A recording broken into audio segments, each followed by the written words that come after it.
fluke. Not only the fluke, Neil, but he didn't get the cue ball where he wanted. He was hoping to get the white tight on the cushion. As it is now, he's got a chance of potting the black. So if he can knock the black in, what a timely fluke that could be.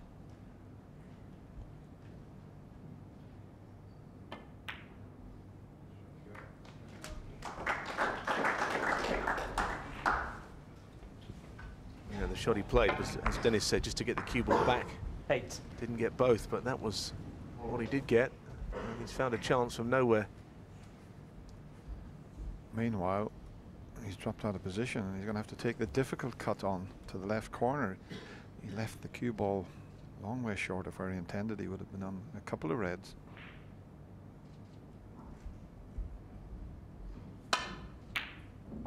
Good recovery. Needs a favourable kiss on the blue, and he hasn't had it. Well, really, all he can do here is there's not a lot, is there? He can just roll onto the blue, leave things a bit awkward. I think that's the best shot, isn't it, Neil? Just to nestle on the blue and leave him needing the spider. Doesn't look as if he's going to do that, though, but it would have been much awkward if he had just nudged the blue. He played the snooker on the 3 reds and left him hampered.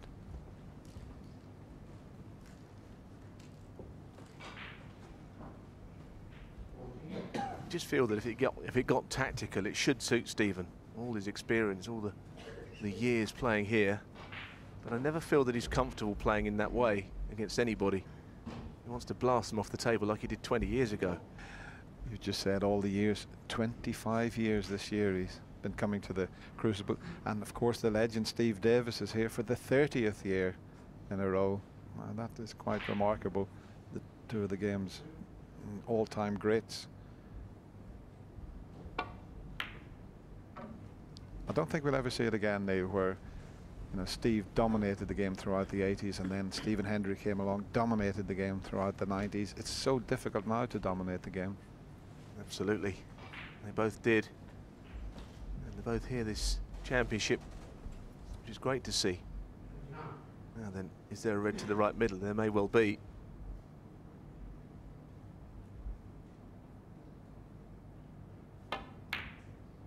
Well, there you go. That's Stephen having won that little duel. Left with that chance. Nothing in it on points. Zhang has scored a couple more in this match. It's locked at 5 all in the match. It doesn't seem all those years ago, 1986, as I said, speaking to Rishi, that Willie Thorne beat him here and he clapped him out of the arena, Stephen. I think by then even Willie knew he was a good player. 7. What, Willie knew Willie was a good player, or Willie knew Stephen was a good player? I think even Willie had worked out that he'd beaten someone a bit special.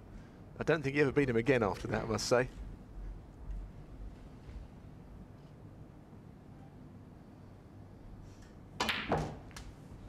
We had a chat up in the Champions Lounge. Mark Williams, Stephen Hendry were there. They were on about maximum breaks, and Willie's 40. made 160 or something like that, but Mark said he's made over 500 and Stephen's over 500 maximums in practice. Of course they still call Willie Mr. Maximum 50. Man. He's going to love you, Dennis, for saying that, isn't he?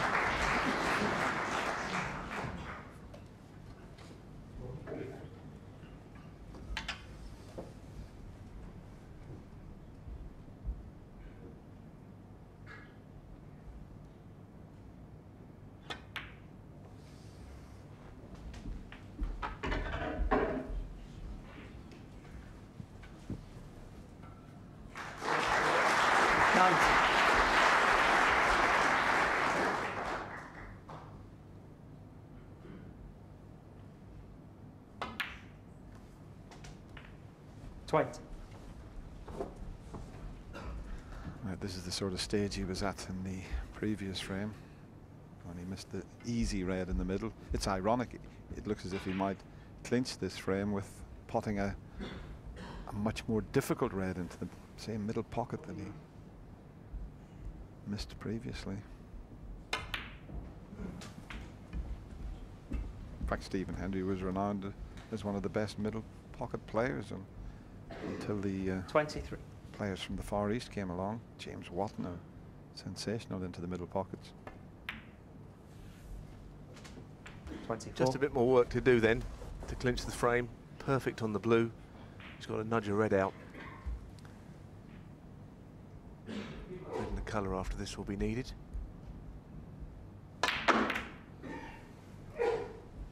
Quite surprised at the speed he went into those. Maybe that he's on one in the middle. Must be tight. 29. He's noticed that that red is possibly potable. There it is, the lead. Red colour needed. Is he on it? Must be. Just.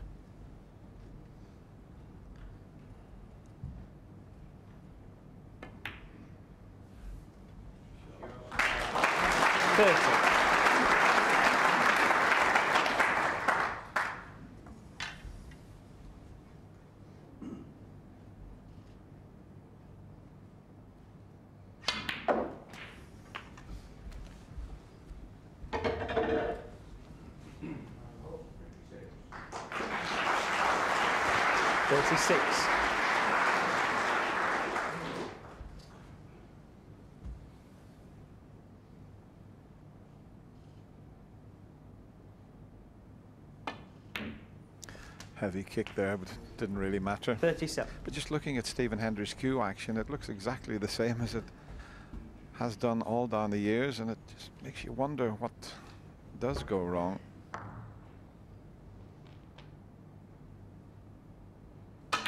But as John Parrott was saying in the studio, the older you get, you tend to lose a little bit of concentration at times.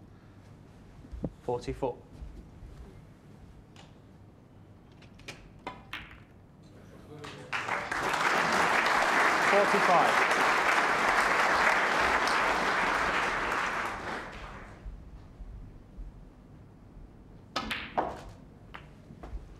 Yeah, that's a cue action reel that's won just short of £9 million in prize money. 52. But you're right, it doesn't look a lot different. Maybe one or two little things he's tinkered with over the years, but most of it's the same. 53. And he'll be pleased about this, the way the first frame went, the way he lost it.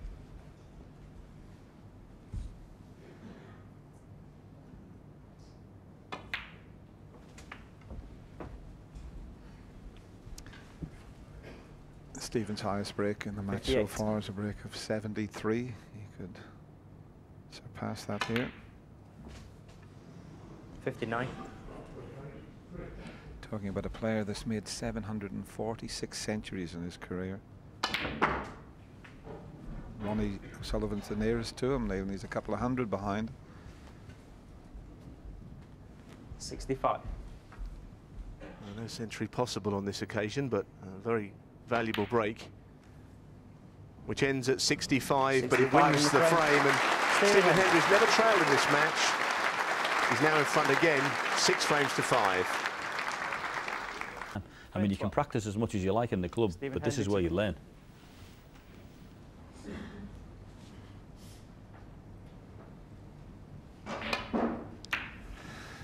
Stephen Hendry then, who breaks off with his nose back in front again.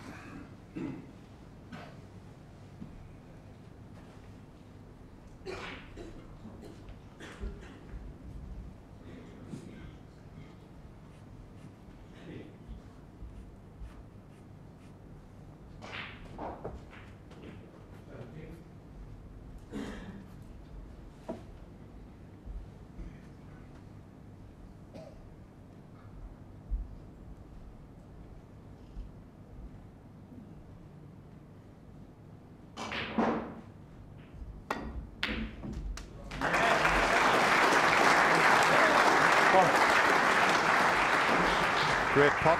There was never going to be a colour there, but it just got him out of trouble.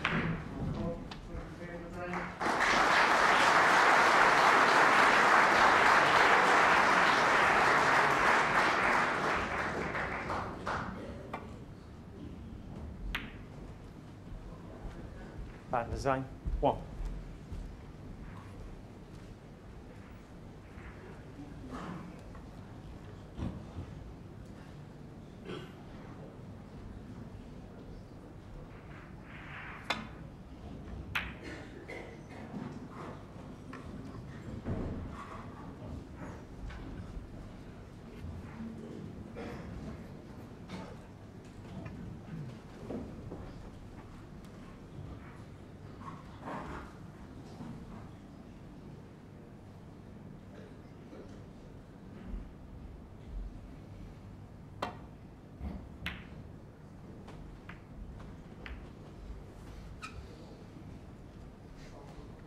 hitting the blue was the problem there. Stephen with a half chance, possibly, if he wants to play the thin red. Right corner, he might think it's a bit dangerous. It might be so thin that he can't comfortably get round the back of the black and the red for safety. So I think he's playing thin off it.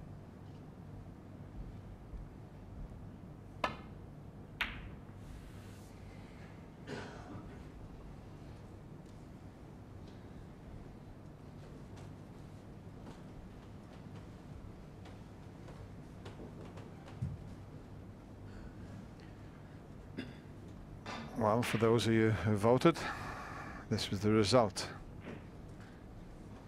83% yes.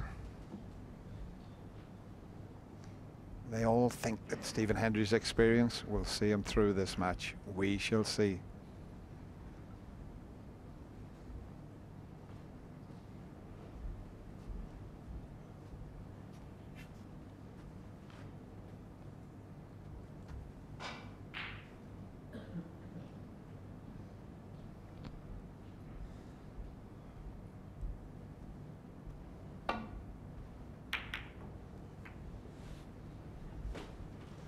Well, there was a safety shot, perhaps a lack of experience there on behalf of Zhang, leaving that red over the pocket.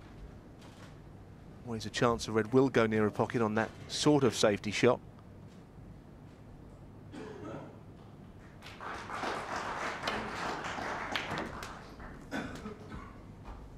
One.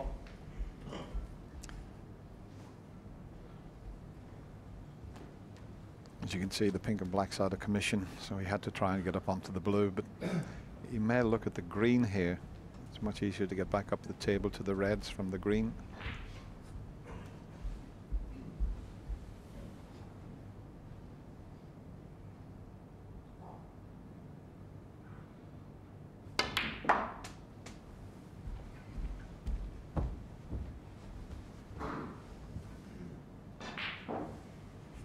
Four.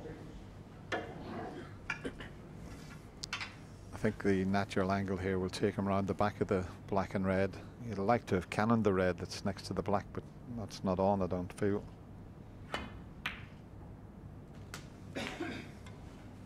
Now, if he pulls up a bit short here. Five. I was going to say, if he had it pulled up a bit short, he could have taken the green and went into the pink and reds. He might still be able to do that from the yellow.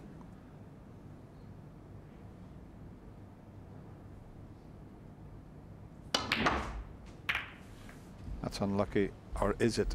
Maybe he can just get the one to the left of the pink. We'll be able to tell with his body language. It's on. It's definitely on. Played it well.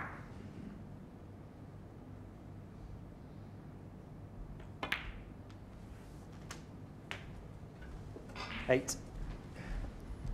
Well, the pink looks as if it's still tied up somewhat. The reds have opened quite nicely. He's got quite a bit to do here before it's a good chance.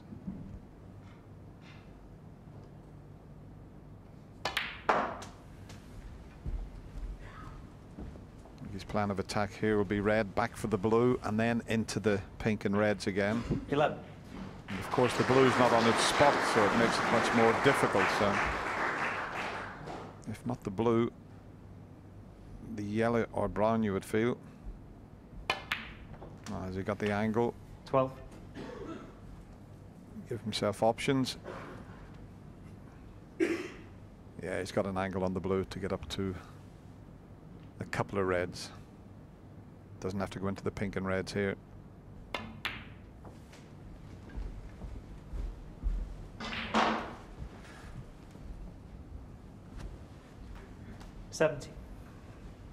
Still not straightforward because I don't think the pink is available. Just looking at it there, it seems to be very close to that red.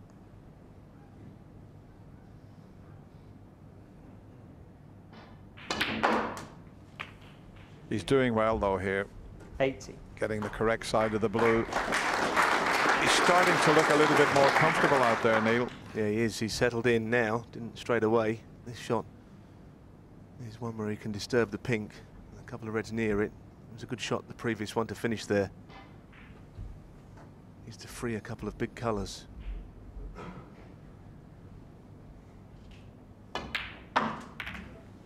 Well, he's certainly freed the pink, but has he landed on the red? From that expression, no. Nothing goes. 23. I don't think he played the shot badly at all. Just one of those things. You can never be certain when you go into them. Thought he hit these quite well. Just a bit unlucky.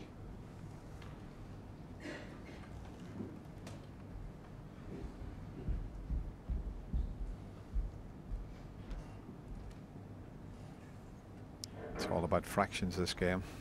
And he had dropped on a red there, he would have, I'm sure, gone on to score enough to take the frame, but it just shows that any, certainly ball game, you need a little bit of good running, a little bit of luck at the right time can certainly help.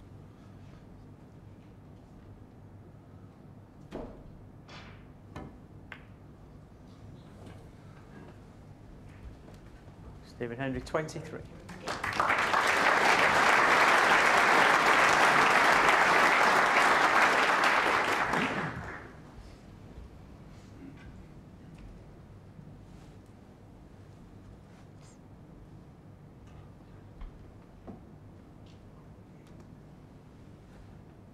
Not easy to come down the right side of the table, but the red have got the line on. Even that's risky, but there is a gap if he played off that to get back down the table. I think he would go through the gap, the pink and the two reds. If he goes down this right side of the table, he'd have to be spot on. And is he having a go at the pot here?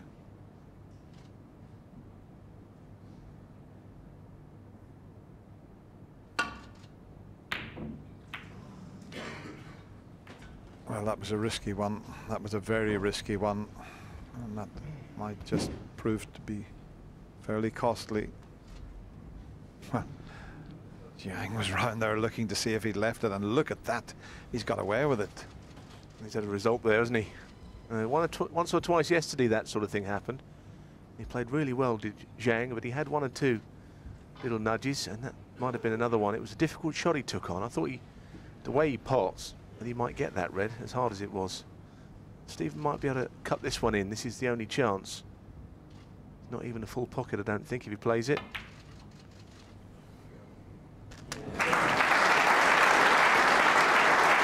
Almost played it too well, really. It's actually not easy to roll in behind a bolt colour from tied on the cushion.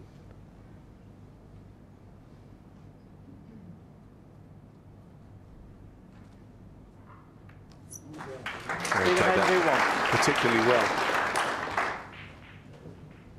He's got a big problem now, because at first glance to try and land on a red, he's going to leave some sort of pot on.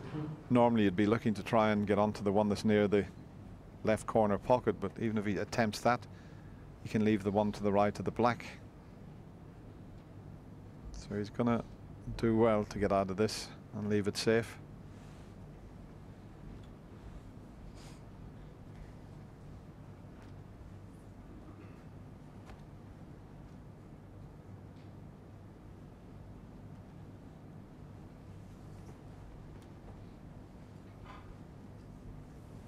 He's going to have to go pretty close to the pink if he's coming twice across the table to land on that.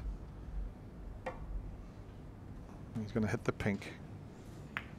Foul, the miss. And he's left the red up. Stephen Hendry, 6. This is a great chance now for Stephen Hendry, but the young player was in a terrible position there. He really was.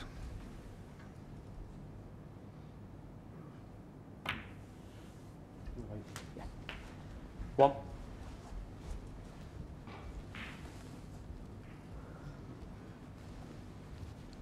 Well, this was kind of the way that Stephen took that early lead yesterday when he won the first 4 frames. He sat back and just played the percentages, and the chances did actually follow. If you try and take on a young player pot for pot, well, it's going to be difficult even for Hendry. 7.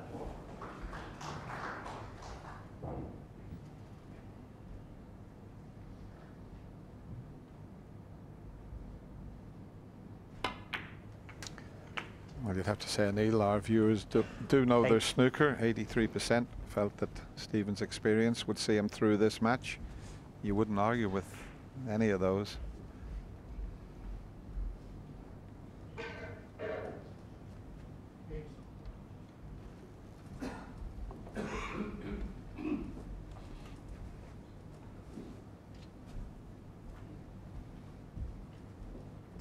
You can get on the red that's to the right of the black. The others are all covering each other somewhat.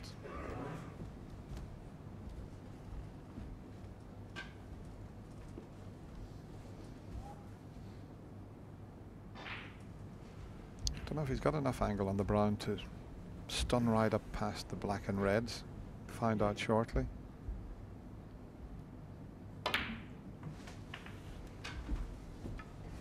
I have to take this one with a rest.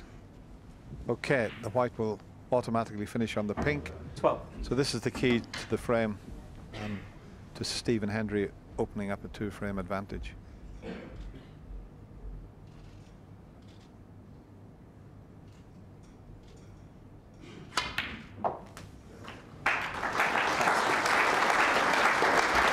Perfect. 30. Well, certainly perfectly played in that the red's gone up the table, just drop this in. So nothing flash from Stephen. 80.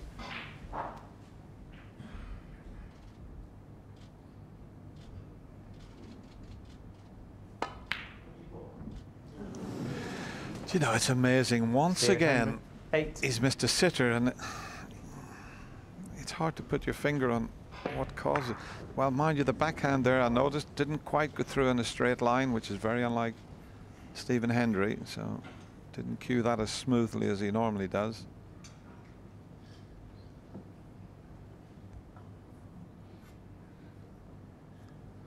It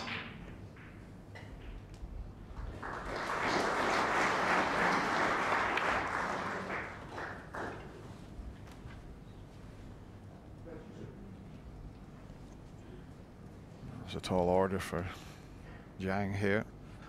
But we've seen what happened in the earlier frame when he cleared up with a fabulous 86 break to level at 5-all. Surely he couldn't do it again.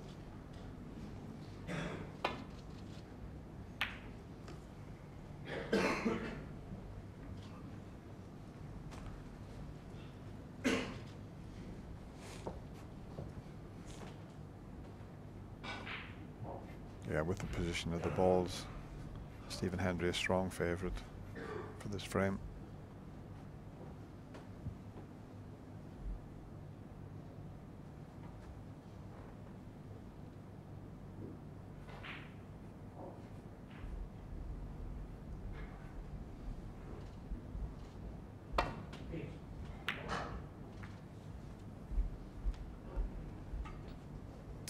Well, that's a pretty good safety shot, and I guess whether he clears up or not, at least the colours are there for him. Not completely impossible at this stage.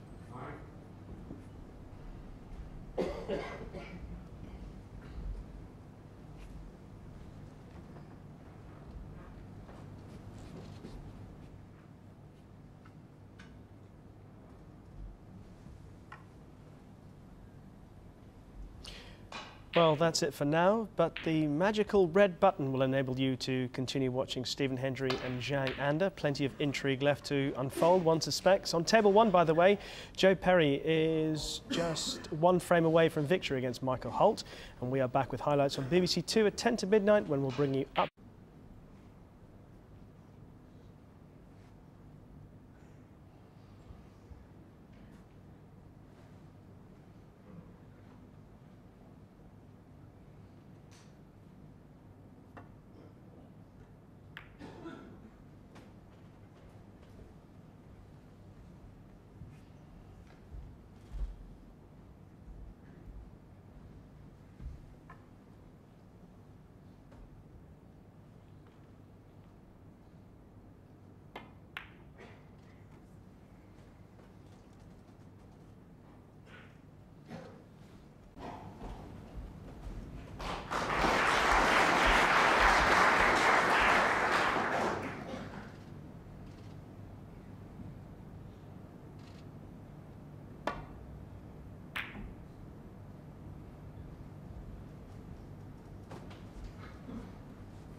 There's a good safety shot from Stephen. I just wonder how this frame is going to go for Zhang. Got to try and get the reds into open play, but at the moment his biggest concern is how to find a safety shot. Just get the feeling he's eyeing up this pot on the right. It would be very difficult. But it may be that he can't find a safety shot. Surely he won't be going for this, will he? Maybe he's playing half ball off of it. It's very difficult if he played it. I think he's just found a route, the middle pocket he's got to pass. And that's, to be honest, looked a bit unlucky, but it's always on that shot. The nature of that type of shot, you can always catch the jaw of the middle pocket.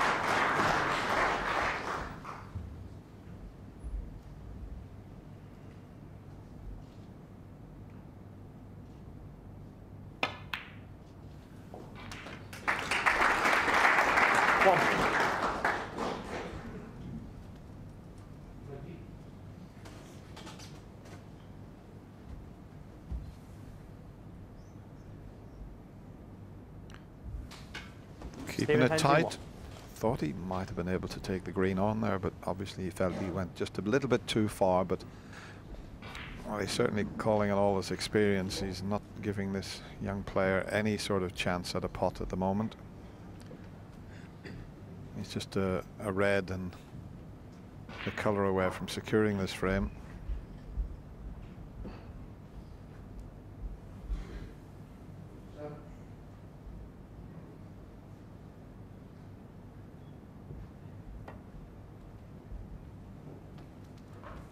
Looks pretty good.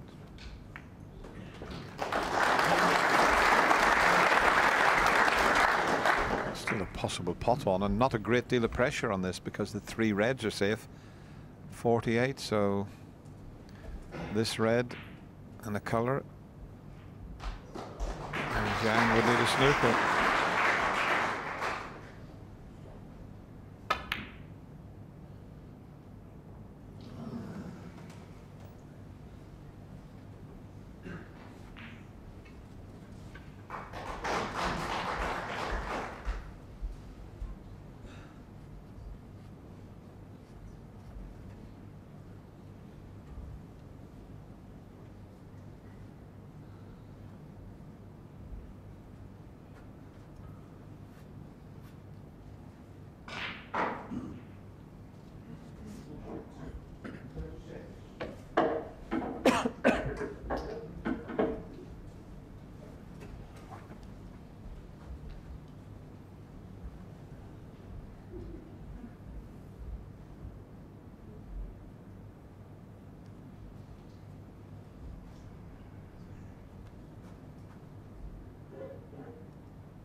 What a little beauty that was to get in behind the black.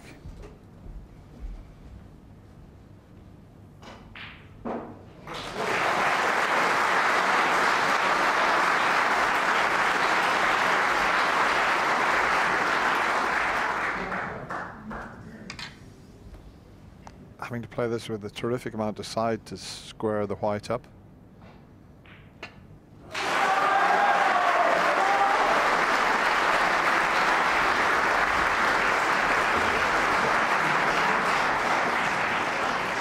I know he's a bit close to the red, but there might be a possibility of potting this up past the yellow into the corner. And though he is very close to it, so not an option.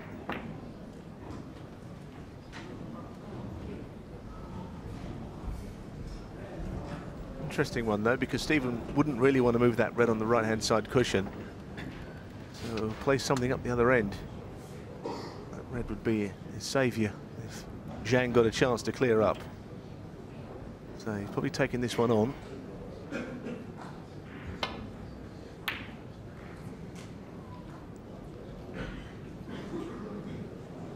I just feel there's something left in this frame, the way it's shaping up. What about a double on the red here instead of the difficult red up the cushion? Well, he's pretty good with the rest, but there's a chance he could have took the red that's tied up on the right side cushion, doubled it back into the middle. He'd have been perfectly on the black, and there wouldn't have been a great deal of risk with it.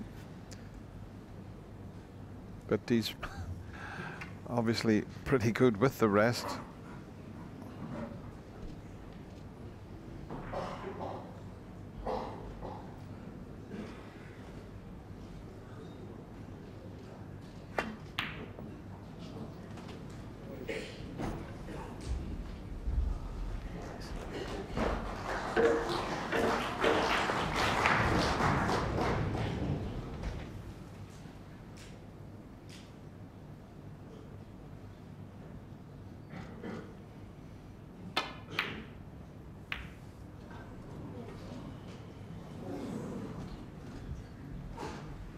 Wasn't a good shot from Stephen. Didn't want to go into the blue. I don't know if the red is on. It might be a very thin cut, I suppose.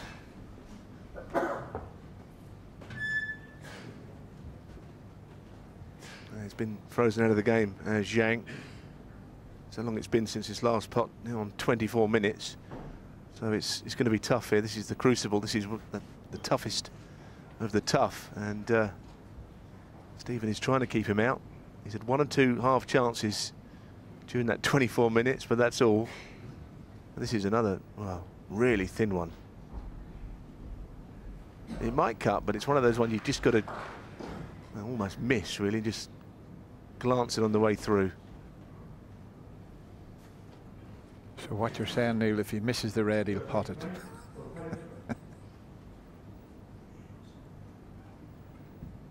Fortunately, there's not many other shots here, is there?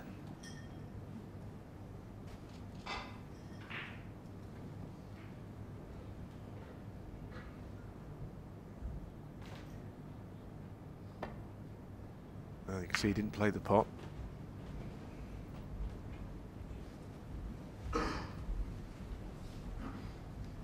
Once again, Stephen won't move that red from the right side cushion. Not unless he absolutely has to.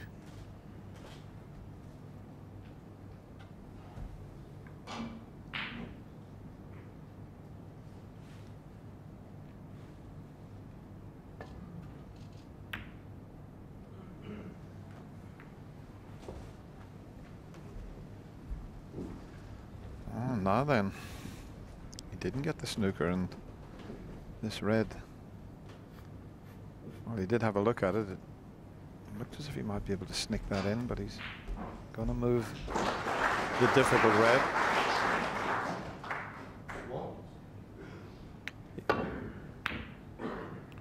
He hasn't hit it hard enough, has he? He's stuck the red up. And you can always do that when you're bridging over a ball. It's difficult to judge the actual pace. This will cut, and he'll automatically finish on the pink or the black. I don't think he'll cannon into the yellow or the blue. He'll go through the gap if he pots it.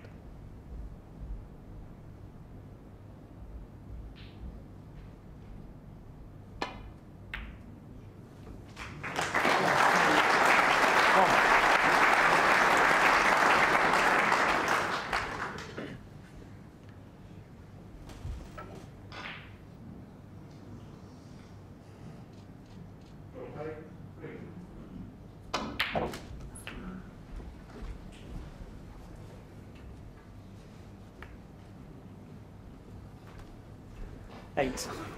He hasn't got himself onto a red.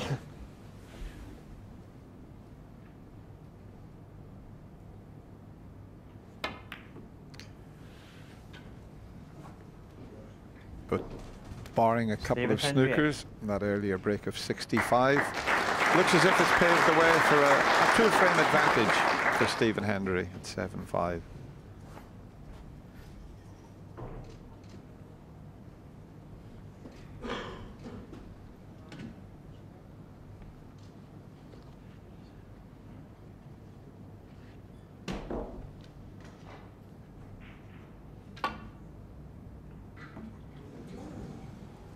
Foul. Stephen Hendry 4. Zhang has conceded. Too many snookers needed now.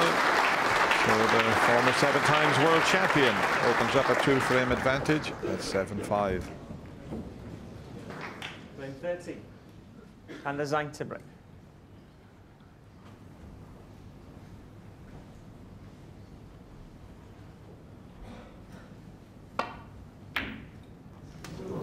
Oh dear. Well, Stephen Hendry 4. seen it done. We've all done that, but not a good time to do so. Off the break-off shot.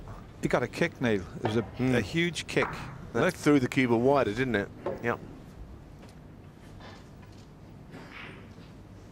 I think that's the first time I've ever seen that happen in a match, where you get a kick off the break-off to go in off.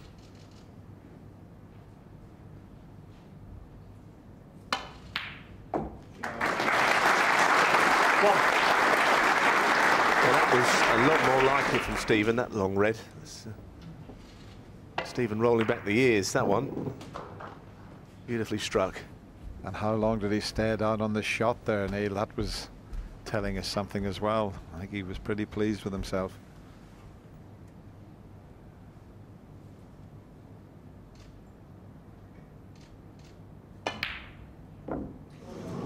That will annoy him probably even more, having potted the good red, missing that. Had to force it.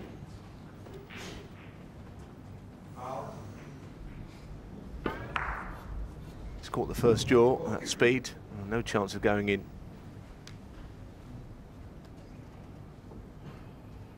Yeah, that's quite a stretch for this young player. And the blues hampering him slightly as well.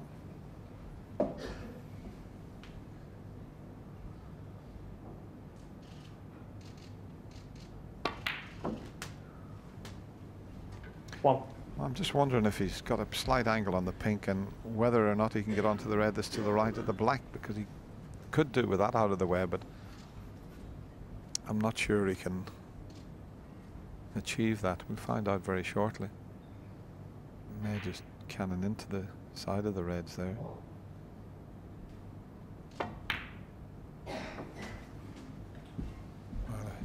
if he played it that way, he needed to hit it much harder to come cross into the table.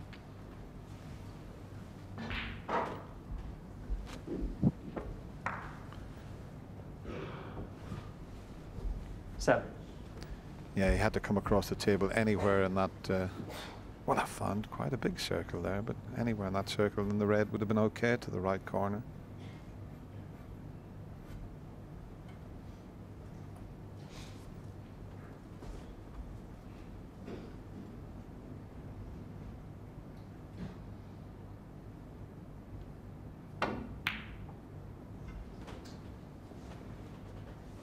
And the Zhang 7. Yeah, well, it was awkward. He never quite got in there in those couple of shots that he potted. Got a cue down on this, that's the problem.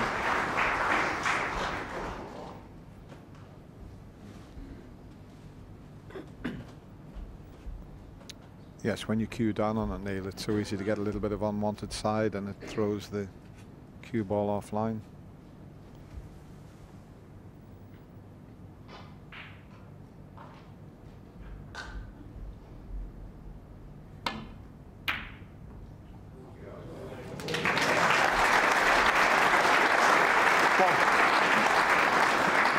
I'm just wondering if Stephen Hendry had spotted that, because there was no indication of apologising. Yeah, let's have a look. How many balls did he hit there? That was at least a 4 or 5 ball plant. Stephen Hendry 1. He's not giving Zhang much of a chance, is he?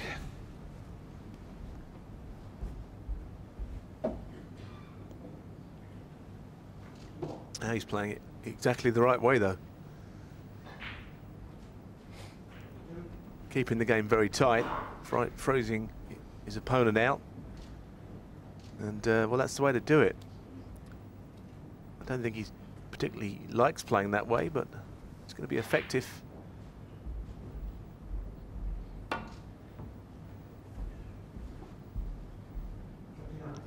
Oh, that's unlucky.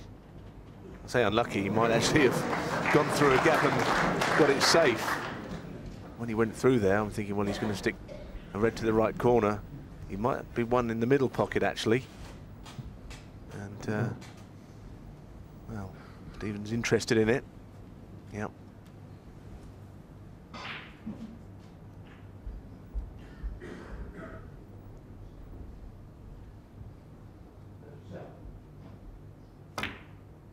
Yeah, it's a pretty solidly played shot, that.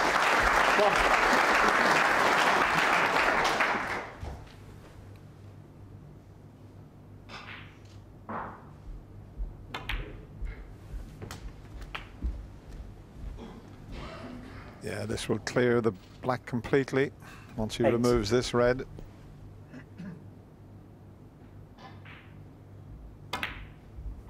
Yes, and gradually Stephen Hendry is taking control of this match.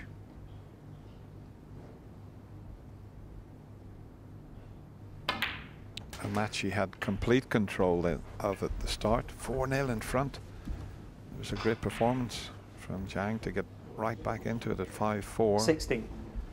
But if he goes 3 frames behind, you'd feel this young player would find it very difficult.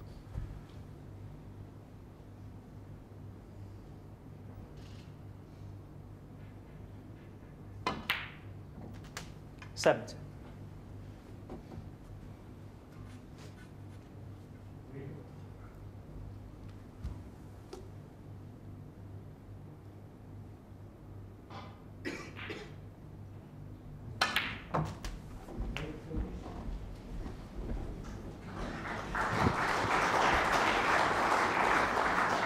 $24.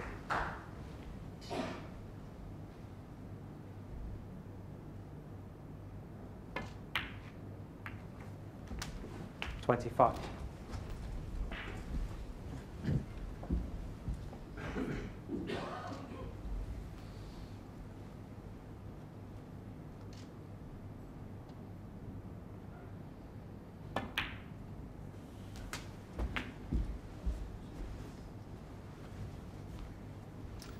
Slightly awkward queuing on the red he wanted, right corner. 32. Could play the other one though into the left corner if he feels that way, or the one in the middle. So he's got plenty of options here. It's hard to see him breaking down. He does miss the odd one now that you don't expect, but you know, you fancy him to close out the frame.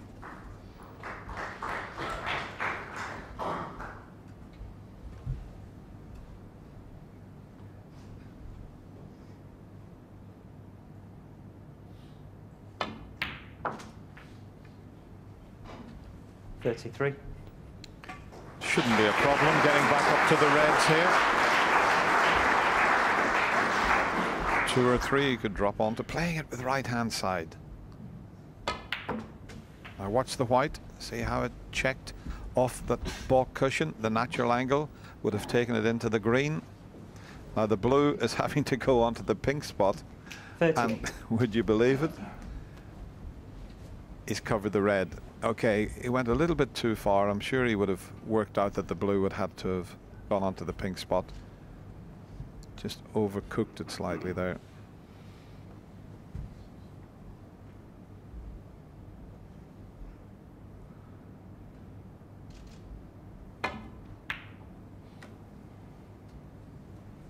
Stephen Hendry, 38.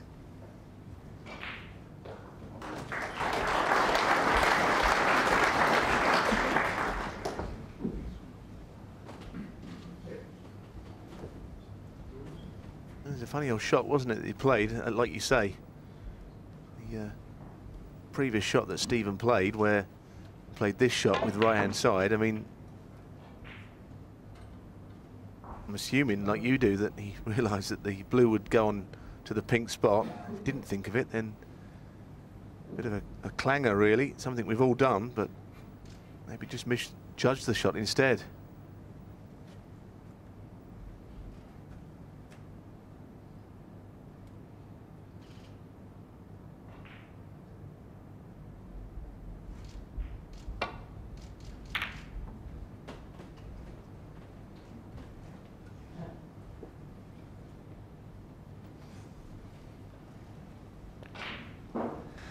That's pretty good. These are funny little shots. Can't see that, but the one he's playing off, it's so easy to catch them a little bit on the thick side. Needs a thin contact here. Well, not that thin. Foul, the miss. And a Zhang 4. Now, I normally would take this red onto the left corner, but it's not easy to get onto a colour. Don't know if he can run through and come back for the pink. Depends on the angle.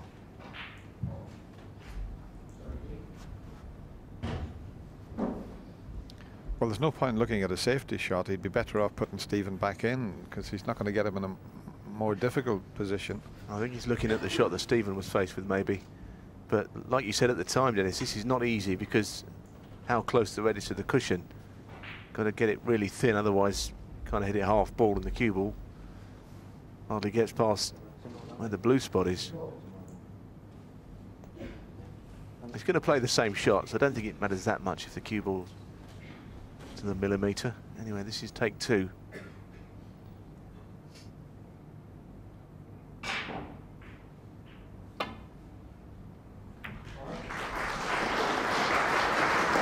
That was more like it as he covered the red. Yep. Unfortunately for Zhang, can't get through to that. And the other thing here is that he can't get through to a red on the right as we're looking, because the blue's in the way and the black.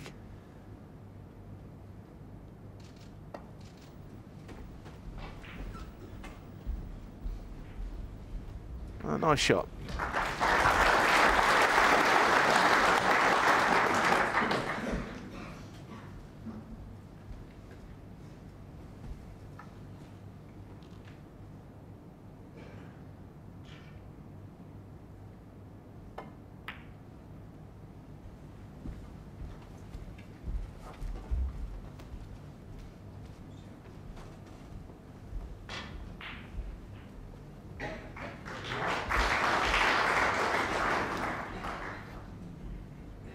Made it quite difficult for Zhang again. He's got to be careful he doesn't. Oh, can he see enough of this to take the pot on and play the safety shot at the same time? Might be able to. He's close. He's got a good cue ball though. And at first glance, he's going to have to play this with a lot of side if he's going to avoid canning into the 2 reds, the left side of the table. So it's not straightforward, this safety.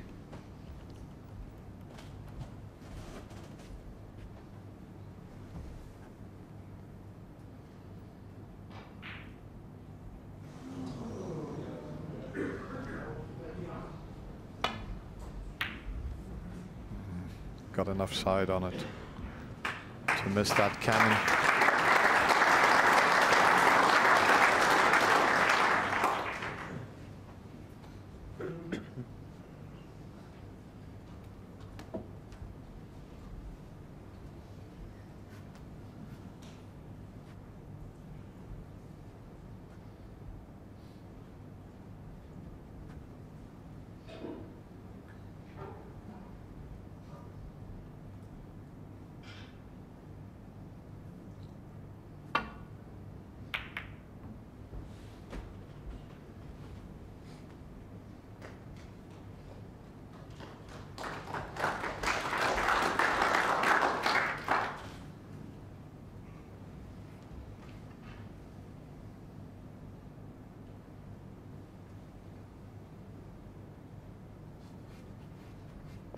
He's found a good position there for the cue ball. It's not straightforward. Let's have a look what Stephen's looking at. Hawkeye just swinging around there. No easy escape.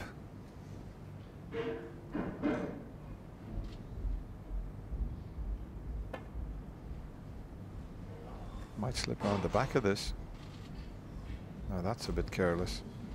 Foul and a miss. I'm sure he could have picked something better than that, Neil.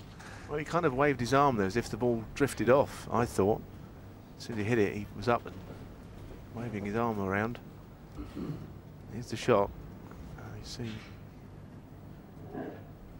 Stephen definitely thought that rolled off. He was behind the shot.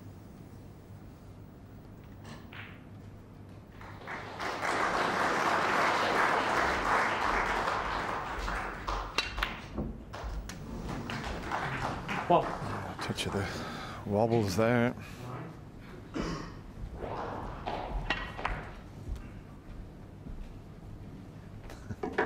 He thought he'd missed it.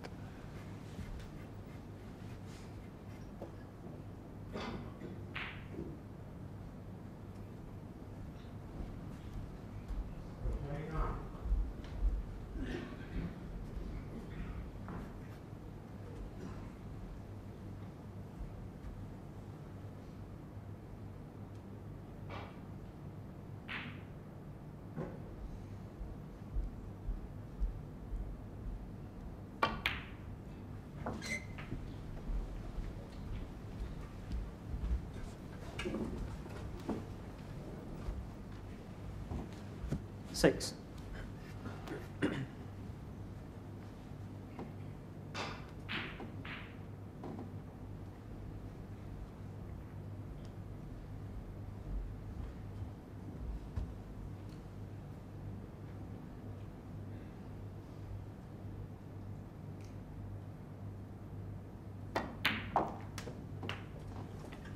Seven.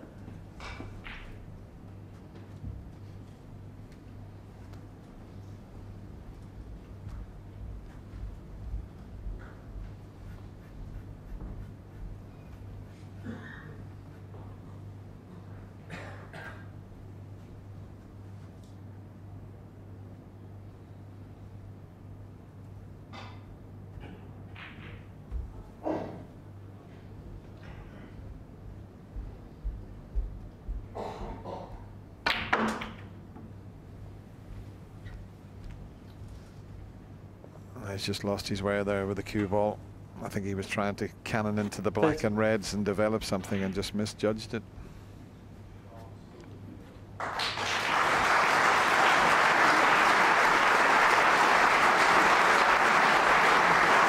he got a bit too close to the green. He wanted to come up the right side of the blue and just develop the black and reds.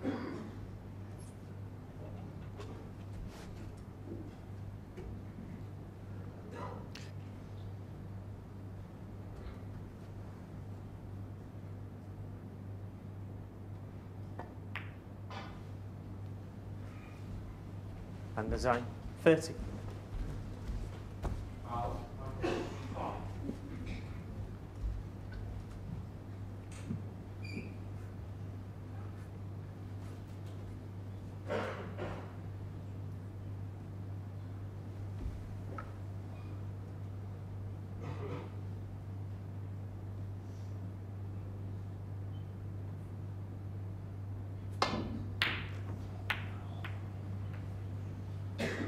That was quite a long way out from Stephen. Wasn't easy at all. Never threatened the pocket.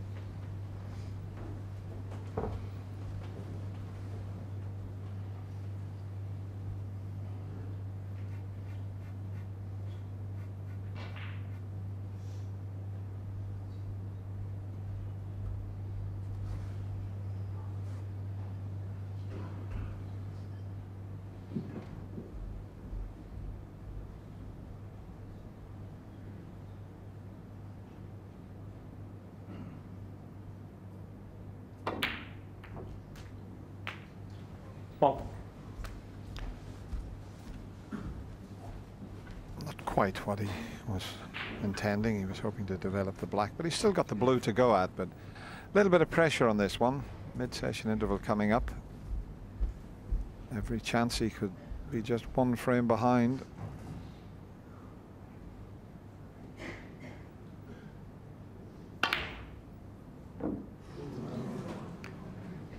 There was a little bit of pressure on that just because of the score line, and as I say, the mid-session interval coming up, that was a good chance there.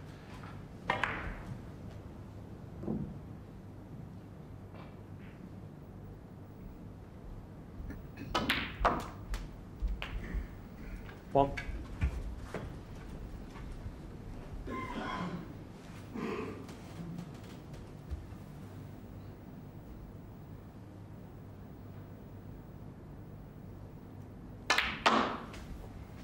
Stephen with a lead of 22 points then.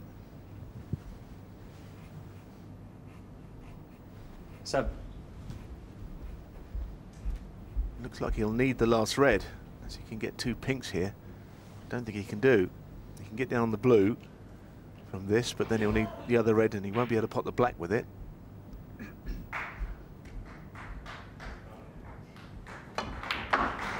So he probably will need that last red, whatever he takes, by way of the colours. That delicate little stun shot will take him up in behind the red, the left side of the table.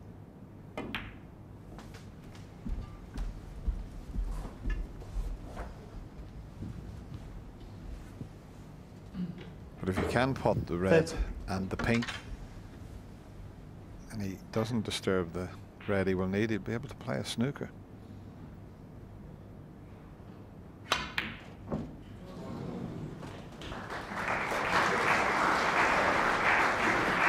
Stephen Hendry first. So even with all his vast experience, a little bit of tension there. He knows the importance of this frame before the mid-session interval. 3 in front, a very strong favourite.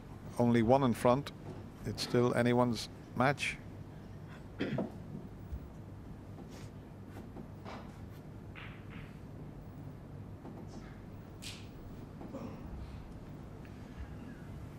Could get the snooker in behind the blue and the pink with snooker on the other red.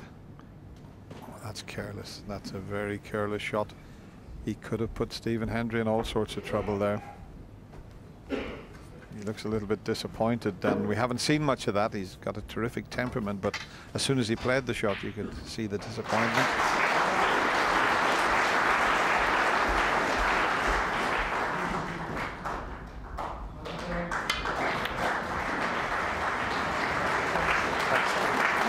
And Stephen played that shot better. And a bit of a noise in the crucible. The other match at the interval. Zhang will have to get used to all that kind of thing.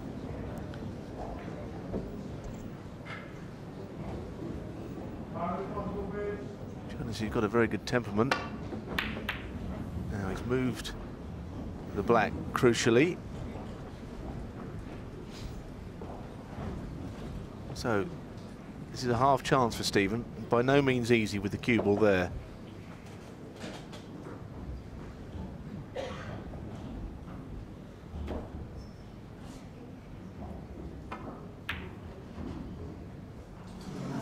Well, there's still something in this frame. Stephen just can't quite put it away. Now then, having missed this, Zhang has another chance, and this is his best chance, I would feel, of the frame.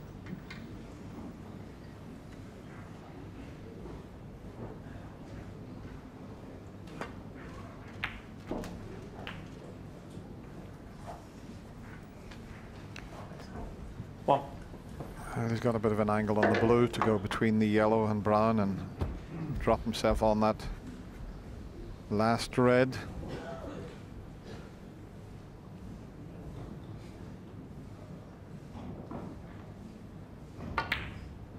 Watch the side. He's underhit it slightly. He wanted to be over near the cushion to leave an easier pot into the right middle pocket. Quick look at the scoreboard. It's make your mind up time for this young Chinese player. Does he take a difficult pot on, or does he wait for another chance? I think he should go for this. I think he should really have one shot to maybe win the frame. If he gets it, I'd fancy him to clear. And I think he is taking this on. I think he's got no real choice here.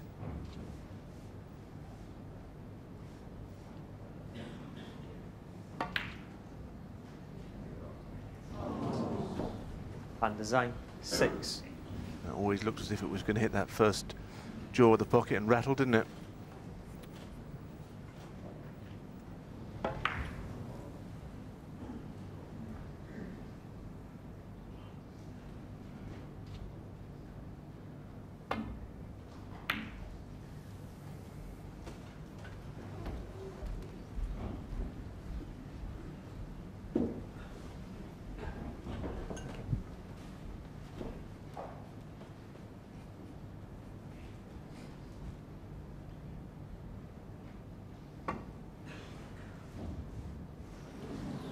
Foul and a miss. Well, he was just trying to swerve that and nudge the red. He was a bit unlucky, but what happened there was because of the swerve on the left-hand side, against the nap, it throws the ball the other way. If you're playing with the nap. Now just watch, this is against the nap, it's coming into it. The left-hand side then throws the cue ball to the right.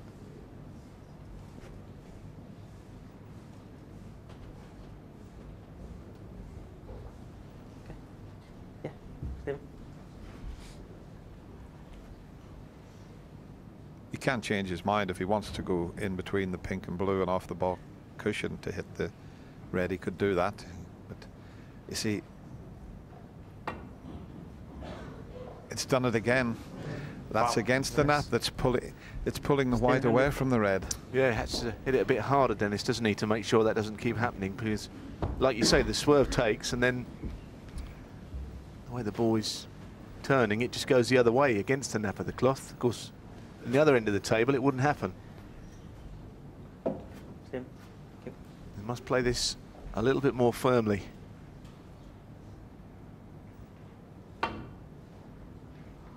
Ooh, that was quite important actually to hit that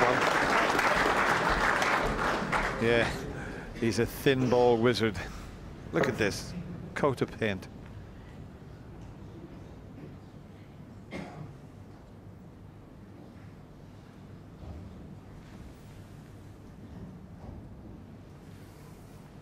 You just know that the frame is still very much alive, don't you? With the colours where they are, that's the thing. Stephen has dominated it.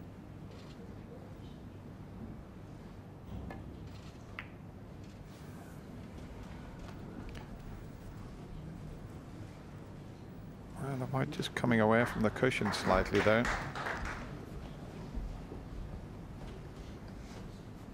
Wasn't easy to try and play a snooker there because he didn't want to push the red into a potable position. Just watch the white just drifting slightly. He might have had a little touch of side on it, but of course the table fitters check the tables every night or every morning before play starts, just to make sure they're level.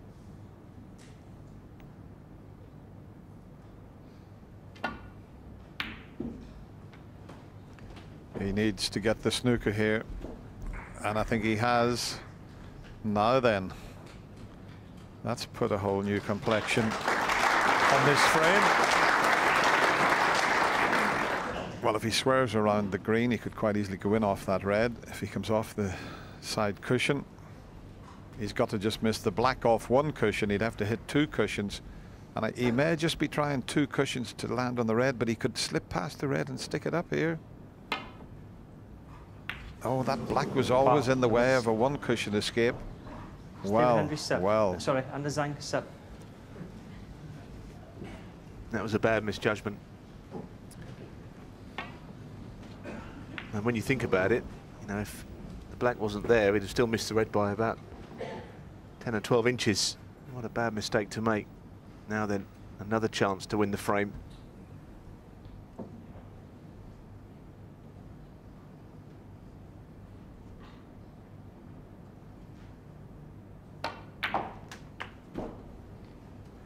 Oh, this may go wrong.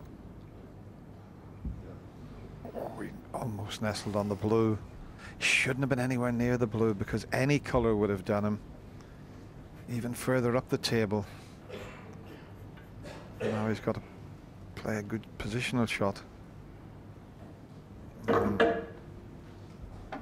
Has he got enough angle to roll the black and go up past the blue again to leave a comfortable yellow? Stephen looking away. Now he sees what's happening. That looks about perfect to me. Yeah,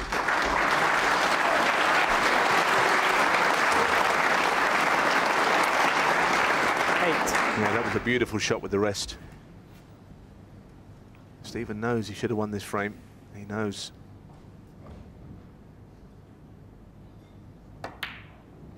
Good temperament, though, I think, again from Zhang, in that, you know, he played a bad shot on the last red, but didn't let it bother him. Carried on with the job.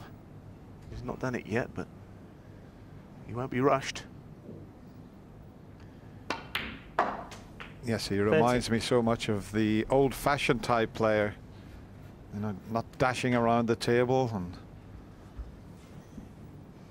he's pretty solid, this young player.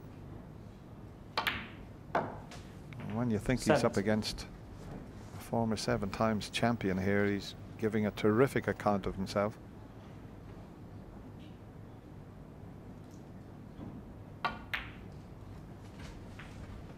$22.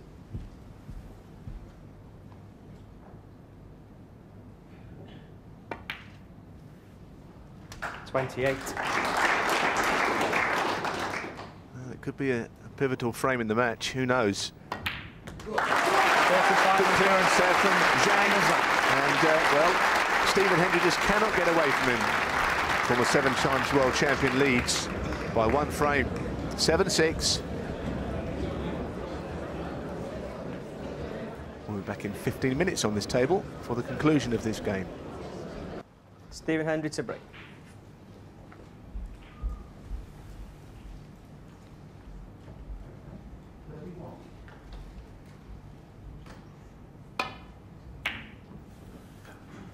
Off we go then with the final session of this first round match here at the Crucible Theatre. And well, when the match started and Stephen Hendry led 4-0, we probably thought we weren't going to have a final session, but he's still got it all to do. This young Chinese sensation still in, battling away.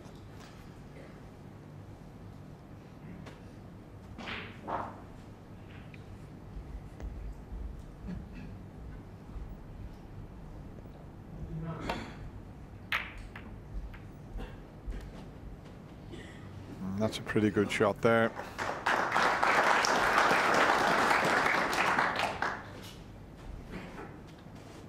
Looked as if he was going to fall 3 frames behind, but Stephen Hendry let him off the hook, you would have to say, although the young man did remarkably well to get back to just 1 behind.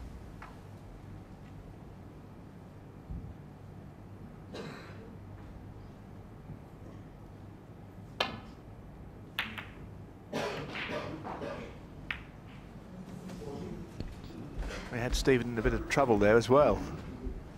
So much so that he hit the blue on the way back.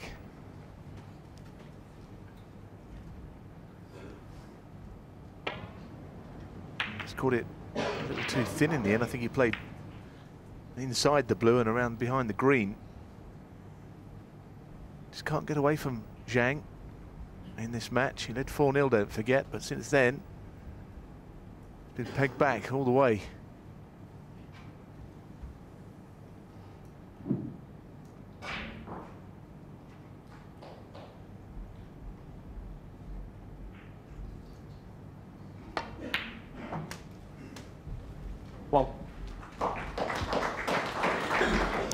Did well if he's held for the pink there. There was very little margin for error. I was chatting to Bill King upstairs, Mark King's father, and he used to take some of these Chinese players to Prestatyn, and he's very impressed with this particular player, and he christened him Mighty Mouse. He was introduced as the baby-faced assassin, but he's only 5'3", and he is a mighty player.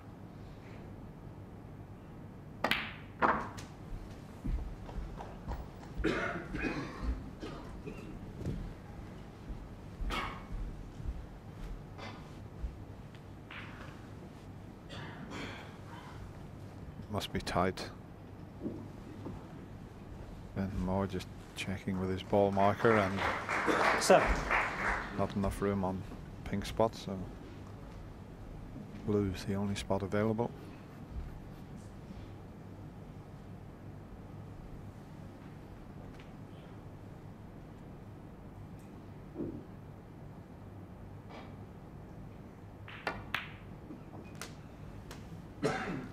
Eight.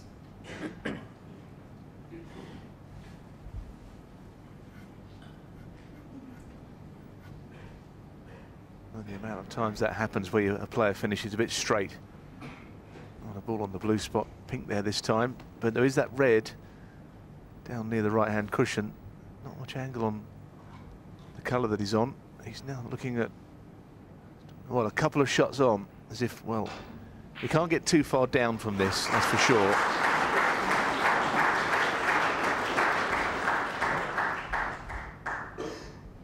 But he's looking at maybe putting a red and getting onto the black 2 shots down the line. Very slight angle, forced to get there. Played it well, played it very well. 40. Bit of a tester the next shot, because he's got a cannon into the red, so got to get plenty of action on this.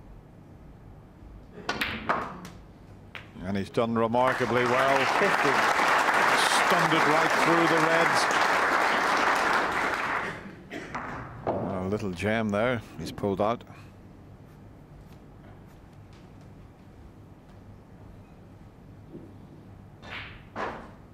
First to 10 in the first round here at the Crucible.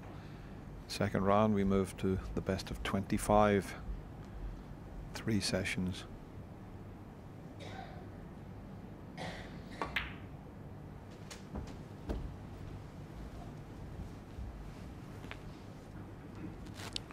I think he's underhit that somewhat. He was hoping to get on the one on the pink spot and drop it in and finish nicely on the pink. He can't do that from that red that's almost covering the pink spot.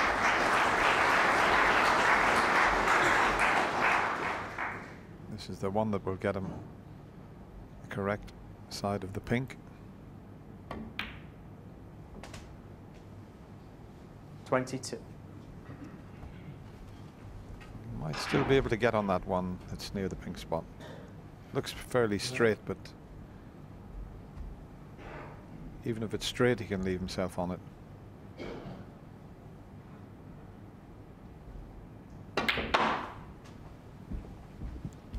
Not a good shot. Can't get himself into the perfect spot here. 28.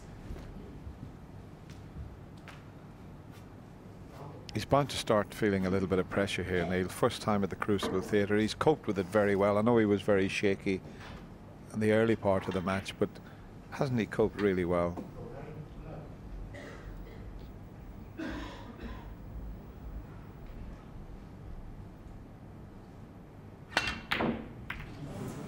Unfortunately, he never quite got that final piece of position there, as Dennis said.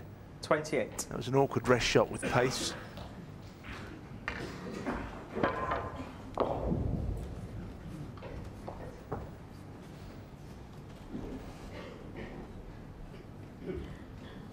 He has missed a few with the rest. Zhang, you'd think he would never miss.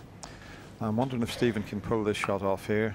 He's going to have to use the extension, but he could come off the top cushion. If he could just nudge that red out of the way, he would give himself a terrific opportunity.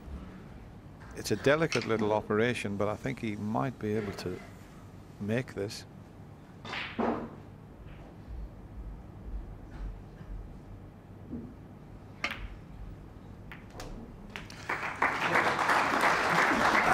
Ball contact on the red would have left him better.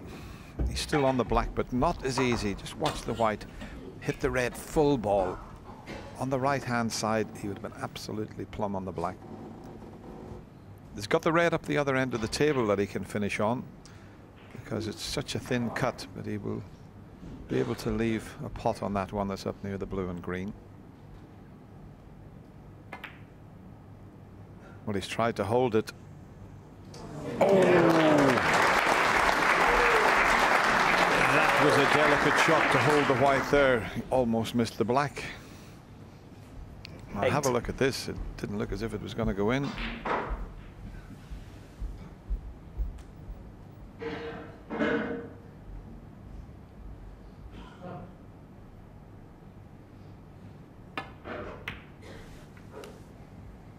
Nine.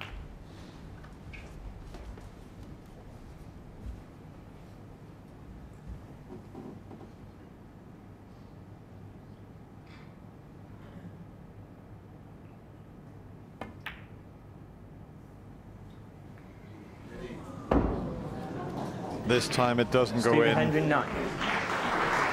Amazing. He's making it hard work for himself here, Neil. You can't keep leaving this young player chances and missing blacks off the spot. That one was just that little bit higher up, wasn't it? Just a fraction further away from the pocket. They're right though, can't keep missing because you give this player confidence.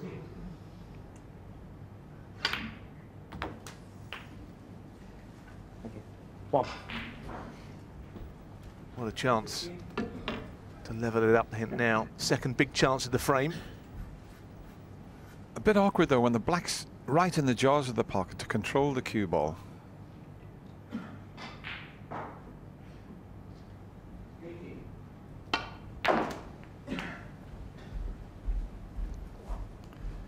He'll settle for that if he can get past the red to leave the one that's to the left of the black. 8. Well, maybe he can't.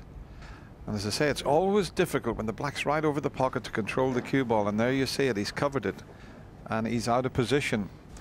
I think when he screwed back, Neil, I'm sure he was playing for the pink because it was much easier. Didn't matter which side of the pink he got on, he could have got on reds either side of the table. Now he's got to pull a good one out to keep it going here. This could be a big turning point.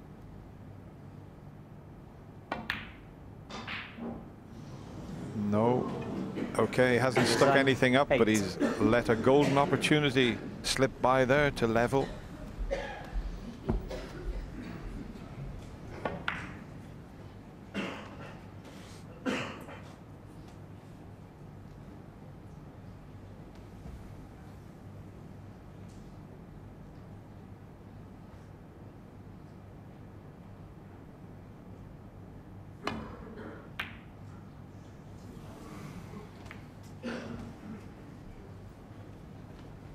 Starting to feel a bit of pressure out there, Stephen. He's not enjoying this at the moment. He knows that he should have had this match wrapped up long ago when he was 4-0 in front. It all looked so easy, and he's let things slip. Every credit to Zhang for the way he's played, but to be fair, Stephen Hendry's giving him lots of chances. Need to be up in the 90s with your pot success rate.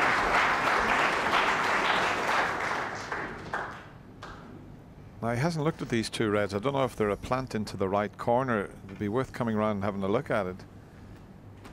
And they're just off straight, but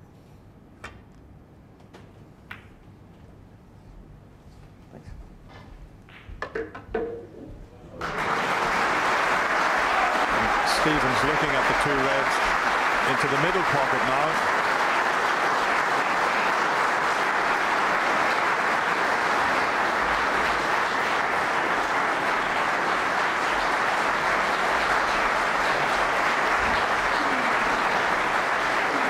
Quite a bit of noise from the other side of the arena. Looks like the session has come to an end. And this is quite a risky plant. It's obviously not spot on for the middle pocket. Here we go then. Tricky little plant, as you can see. No. Not sure about that choice. I think there's a little bit of frustration creeping into Stephen's game with that shot selection, Neil. Yeah, it wasn't dead on. He had to make it. Wasn't natural by any means.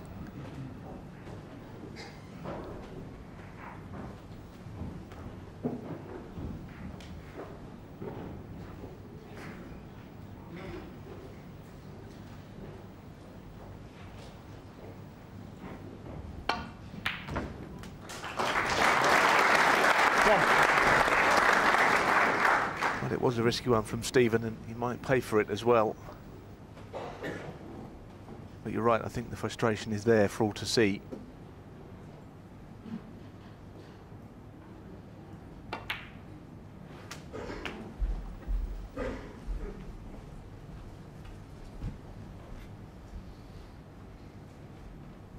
Eight.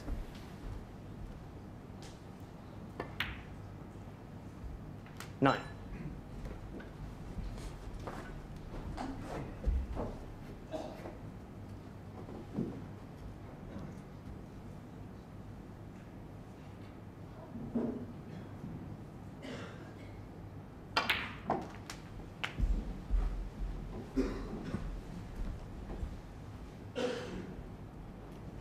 16.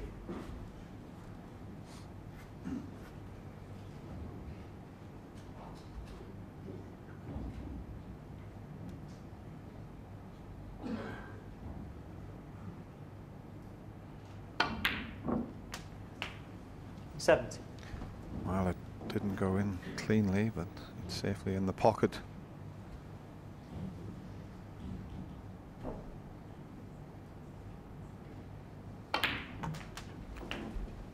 The session has finished on the other side of the arena. That's why there's not a lot of noise coming from it. Well, there's no noise coming from it. 24. There you can see the other table, the lights out. That will come up shortly.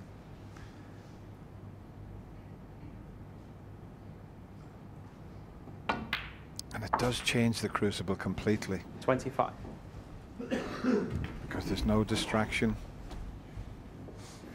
It's Zhang's first time at the crucible, and very shortly it'll be his first time where he has the whole arena to himself. Yeah, but nothing much has phased him so far, Dennis. Don't expect that to. 32. Pretty methodical player. He's looked at the score. He knows one more red required here.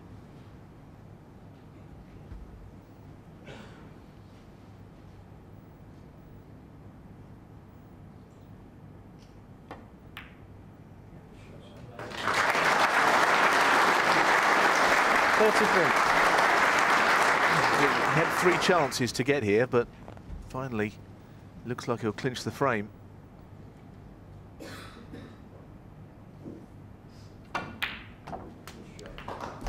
Well, it started out the best of 19.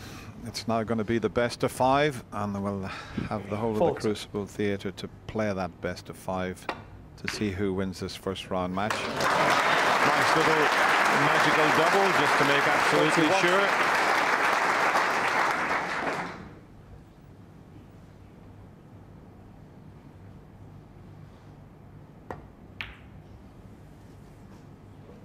He'll not bother about missing the pink. Stephen Hendry had a few chances. He couldn't clinch the frame. The young Chinese player has. And now we're all square at 7 frames each. Oh. Thank you. Frame 15. And the Zhang to break.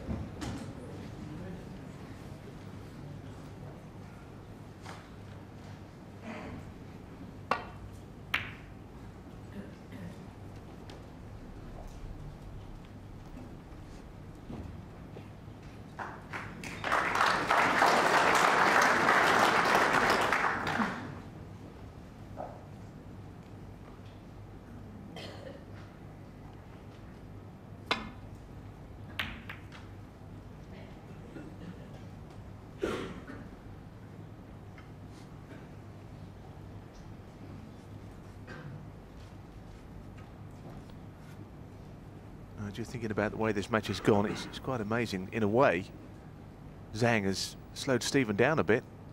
You would have thought a young player against someone of Hendry's experience, it would be the old hand that slowed the game down against the kid. It's been the other way round. His average shot time, 29 seconds. Apparently he's methodical in practice as well. It's not just because he's on the big stage. He's got Hendry bogged down a bit.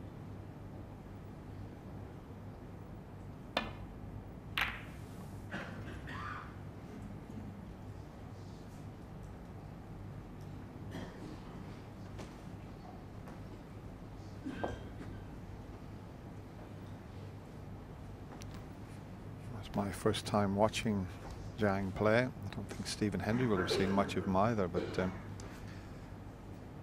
we did have a Canadian grinder, Cliff Thorburn, who was tough to beat.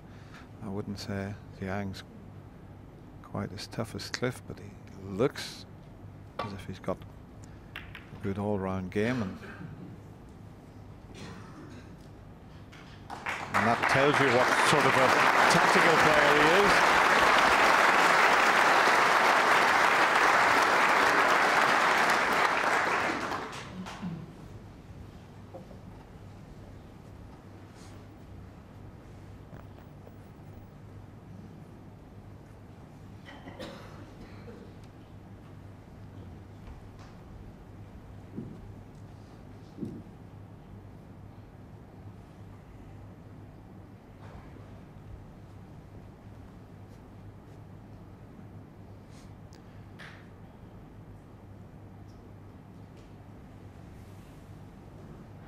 He's going across the table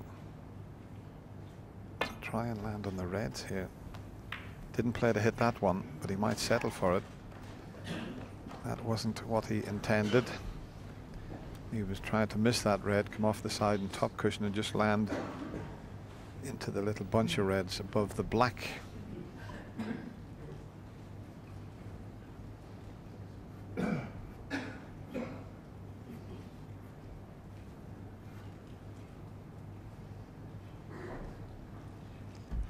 So he got away with that, Stephen. I don't know if he can get in behind the yellow from this angle. He might.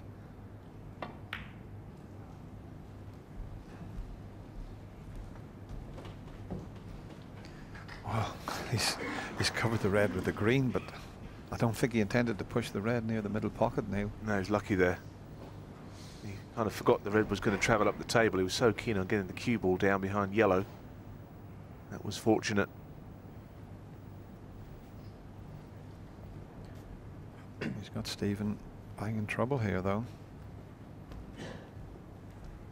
There is a path back down the table, but he would leave that red on that's near the middle pocket. So it's one of those where he might have to try and pot his way out of trouble. And there's no easy pot on.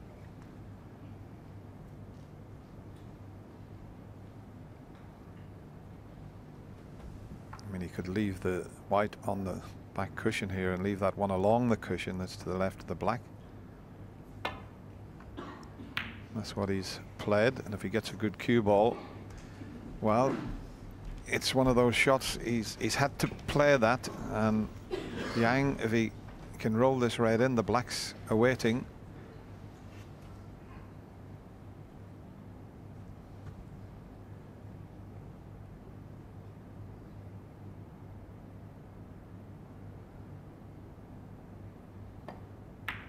And there you go. Because he didn't have to play it with any pace, but Stephen Hendry was in the trouble, and Zhang, well, he controlled that nicely. Yeah, it was a strange shot that Hendry played. He was in bother, but with the black so far down the cushion as well, Zhang didn't have to do very much. Roll the red and stay on the black.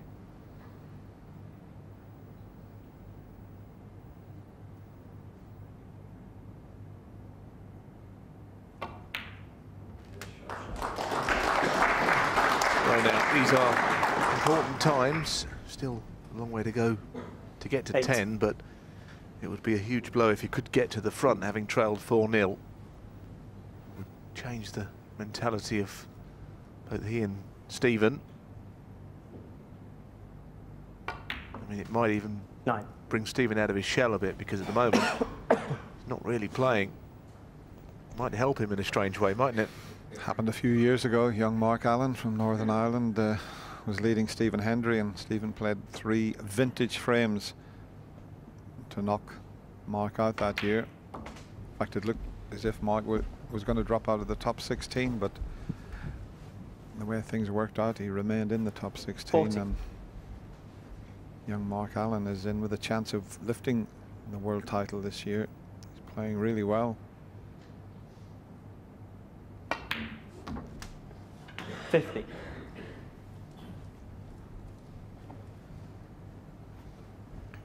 I think all the talk was about Ding Junhui and whether he could lift a world title, but this young player here has given it a fair old run. Yeah, don't forget he came from round 1. He's the only qualifier who came from the very start. 20.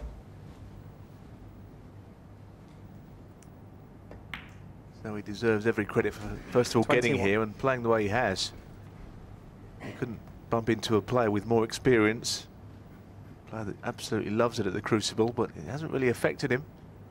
Just played his own game.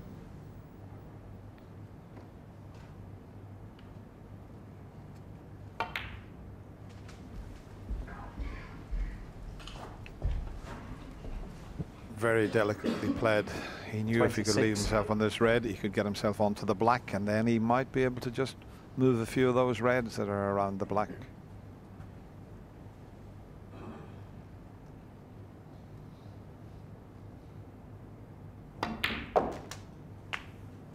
$27. Okay, a little bit further up the table would have been better, but he's just got to give this a little bit of care and attention. You could see the white jump there with a heavy contact. So whichever way he plays the cannon here, he's just got to be a bit careful.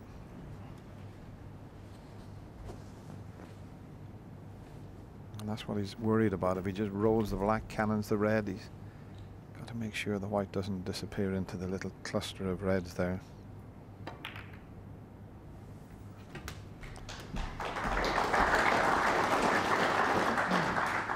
That's okay. Even if he has to go up for the blue, 34. He's still in pretty good shape here.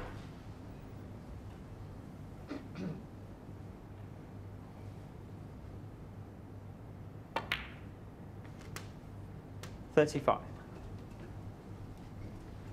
A nice touch once again, absolutely perfect on the blue. He's just getting his range again. Took him a while to settle into it tonight. A bit like yesterday's session. The more it went on, the better he got.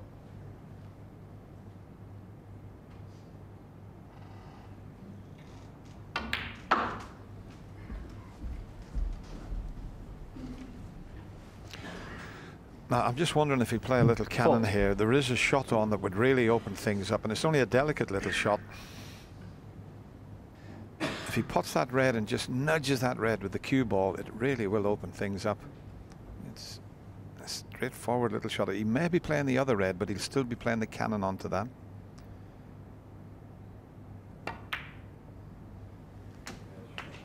That's okay. 41.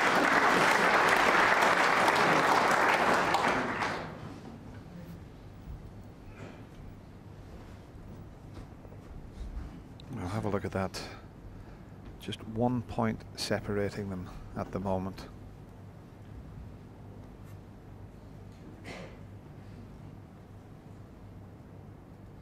Exactly on 87% with the pot success rate.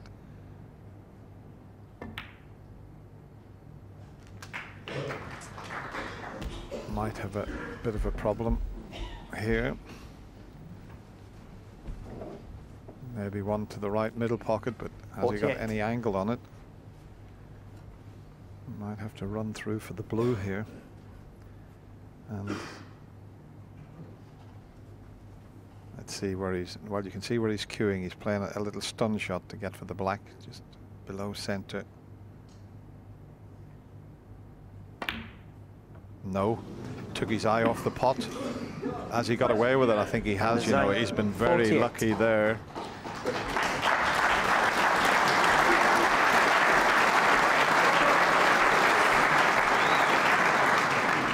He concentrated so much on the cue ball there, took his eye off the pot.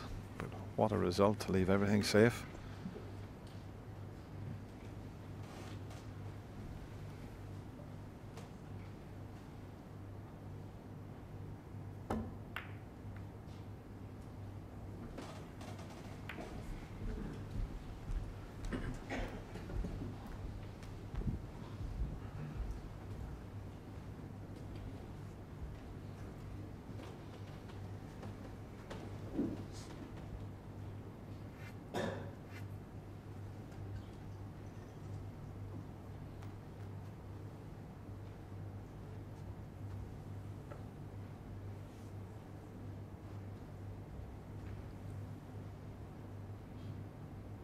But he's taking this on.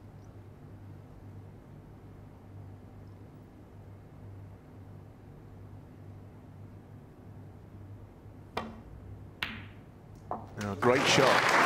Great shot. Now you can see, if he hadn't missed that one, he would have left the red on. So, quick recovery from that miss in the middle pocket.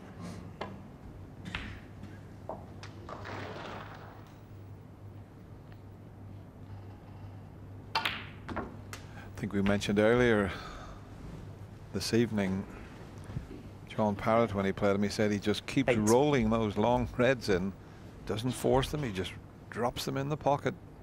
He played that perfectly. 9. And no reason now why he shouldn't go into the lead for the very first time in this match. Already 57 in front. Just got to give it every care and attention here.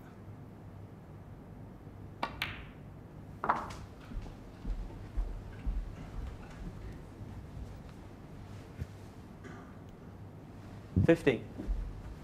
He's going to have to do it the hard way, is Stephen.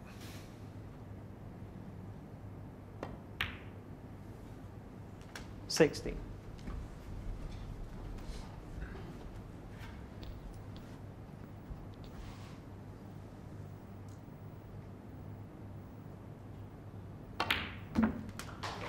Well, there's some applause because that was effectively frame ball, and it is going to happen. Zhang is going to take the lead. And at 4-0 yesterday, I've got to be honest, I couldn't have seen this coming because he was outplayed, overawed. But as soon as he came out after the interval, it was completely different. He's a quick learner. 31. 32.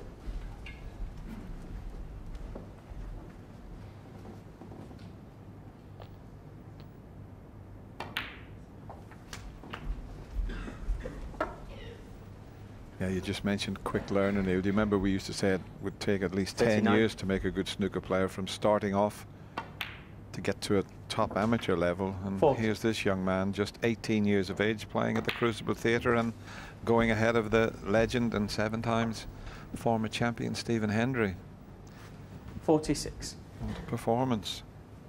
Oh, left-handed as well, and he doesn't look too bad. He practices with Ronnie O'Sullivan, but 47.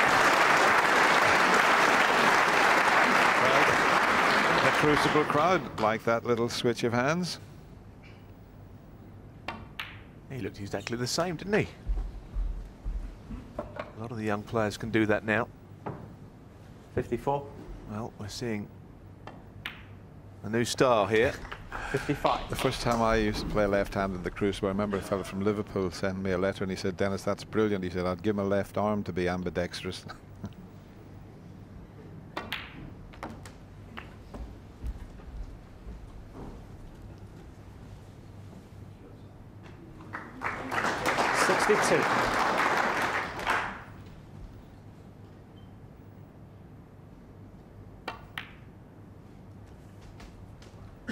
And all the time, his confidence grows. Previous frame, he did have to take 3 good chances to win it, but not so much here. Missed that one pot in the middle pocket. 67. And Stephen Hendry is a real match on now. 71. A match that he was very warm order favourite to win.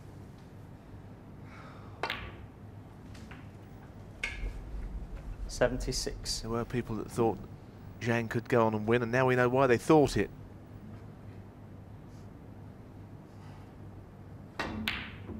Missed that by a long way. It doesn't make any difference whatsoever. It was a nice break there from Zhang of 76, and for the first time in the match, he leads. Zhang 8, Stephen Hendry 7.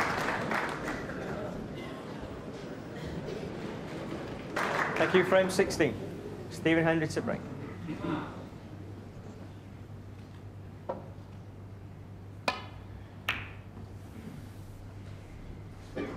Stephen Hendry's turn to break off. And for the first time in the match, he's behind. Things getting very tense here in the Crucible. We're only into the second day.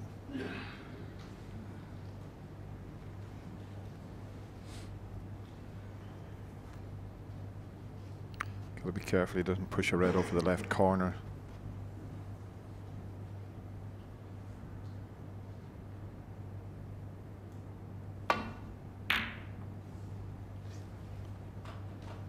Well played.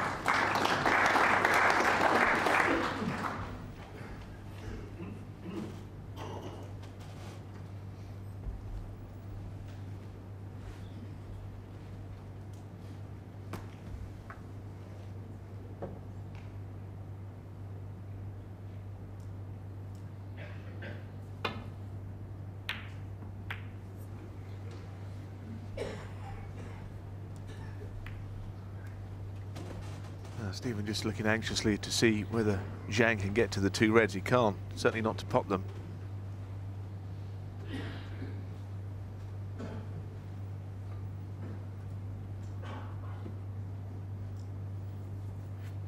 Yeah, those two reds you mentioned, Neil. Zhang's got to be careful he doesn't leave them on.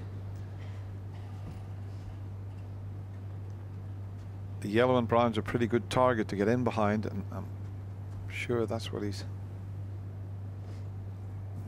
I thought he was going to try that, but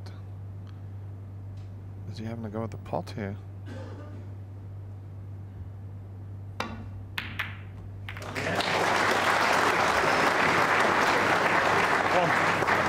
I'll tell you what, that was a bit unlucky. I mean, he cued that beautifully. And how does he get to the black? He's going to need the long spider, but quite very unfortunate to drop in there. But to get to that black, he's going to need a long spider, an extension on the cue, and a pair of steps. Yeah, scaffolding as well, I think. But I mean, it's one of these situations here where he's considered to have a clear shot at the black. In other words, if he misses any colour, it will be put back. But he hasn't really got a clear shot at the black because he could never get to that. He'd have to stand on the table, I think. So he's got to hit one here, otherwise it will go straight back. Unless, of course, Stephen wants to take it on from where it ends up. Didn't deserve to be in this position, really, from the red he potted. Blue ball. Foul. Oh, he must have touched the ball And with Zhang, his 1. Stephen Hendry 5. cuff, and if there's no red on, is everything blocked into the corner pocket? That's a strange one, isn't it? Because again, was a miss called there? I didn't hear a miss called.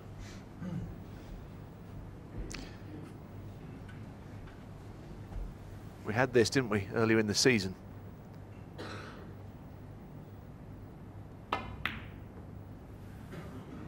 No miss was called, and that's that. I thought they were going to do something about that rule, so it leaves it open where you could play a foul shot and gain an advantage. Yep. Stephen didn't actually blink, did he? Took no notice of that, but that was not a miss for some reason. Some kind of loophole in the rules of the game. Anyway, we move on.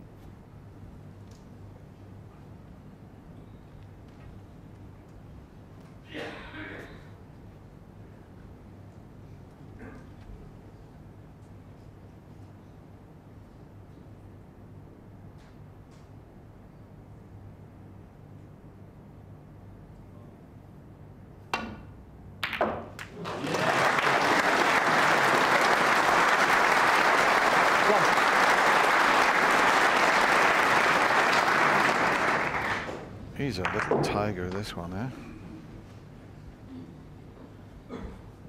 Now, this is not straightforward either, but he seems to be coping well with the pressure here. All this thing about crucible nerves down the years, Neil, was it a myth? Well, I mean, there's still a lot of snooker to be played, but at the moment he's not showing any nerves. This is a tricky one from the cushion.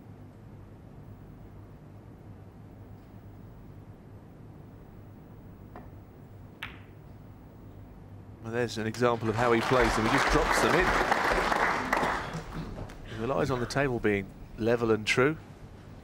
8. Play that very slowly this time, so he didn't go too far with his cue ball. It's on a red now. Otherwise he wouldn't be.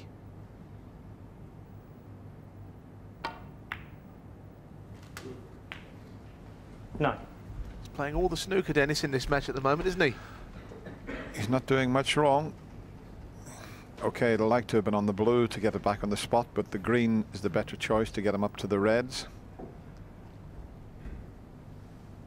And the black is in the clear. The pink's tied up a little bit. It's available into the... Oh, he hasn't hit that. He's under hit that. Oh, he should have been right across the table. 12.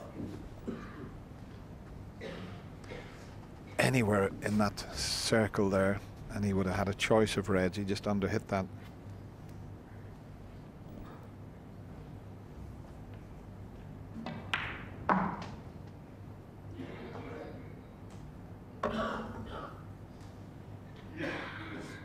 Now if he takes this red on, he's going to get close to canning into the black.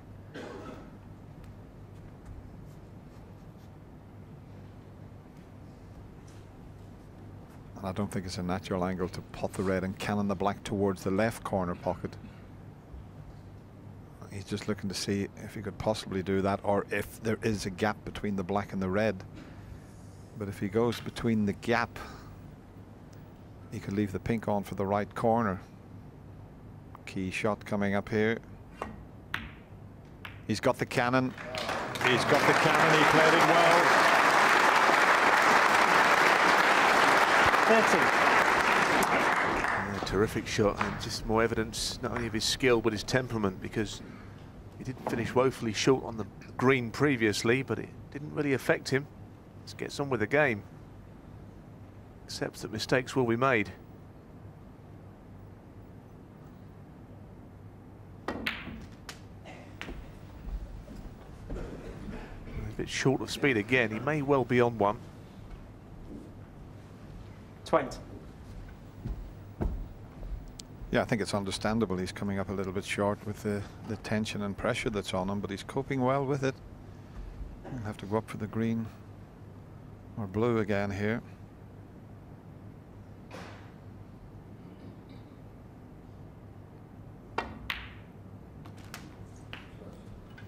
$21. And the choice will be the green once again. Now, if he could get up onto the red that's between the black and the little bunch of red, the one just above the black, he'd love to drop on that.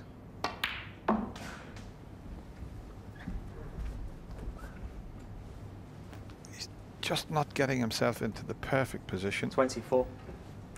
But I think he can get on the pink this time. The pink is available into the same pocket as the red. I think he can come back across the table, as you can see, and leave the pink. Well, he's decided 25. to go up once again for the bulk color, so he's doing it the hard way.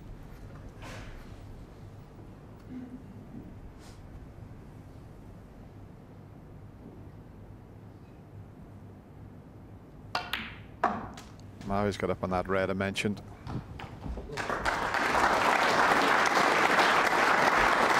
the black is only available into 28. the one corner pocket. Has he gone a little bit too far? Is he a bit straight on this? Let's have a look. Well, he can screw back, and the pink's available also.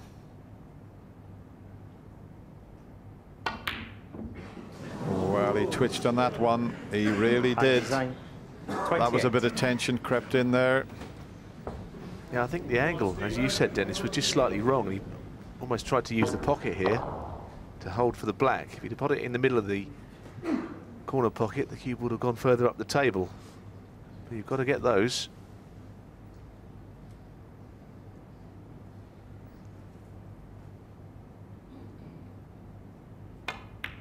Oh, he's missed it. He's really struggling out there, Stephen Hendry. It's over just over 34 minutes since he's potted the ball, but he really is under the cosh at the moment. That's very unlike Stephen Hendry.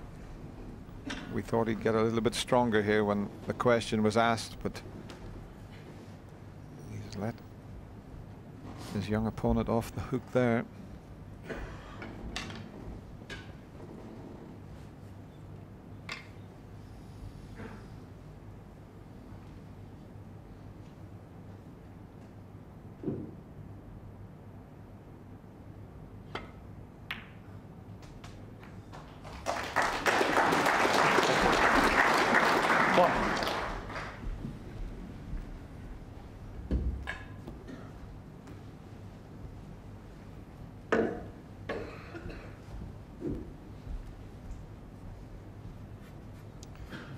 Black's blocked into both corner pockets at the moment, but he can get on the red that's near the left corner and remove that.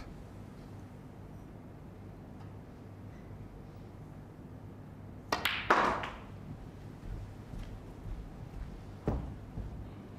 think they're all blocking each other into the right corner, so he's going to have to get the rest out with the extension probably.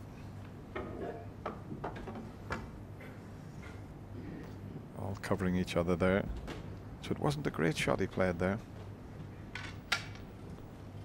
No, and because he keeps taking low colours, he's not actually got a very big lead either. So there's plenty more work to do.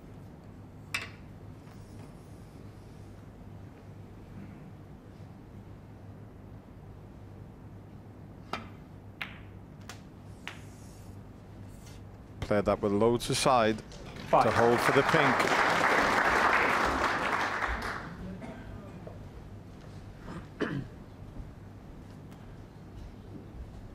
It's still not straightforward, but clear run to winning this frame. Still quite a bit to do.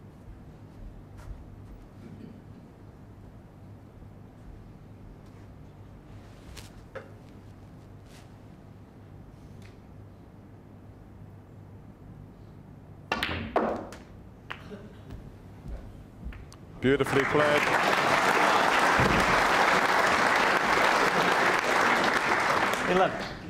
Yeah. Worth another look, this shot. Exactly what he played around the back of that first red. To land it on it from a cannon. This is really good stuff. Made that one mistake, but again, didn't let it phase him.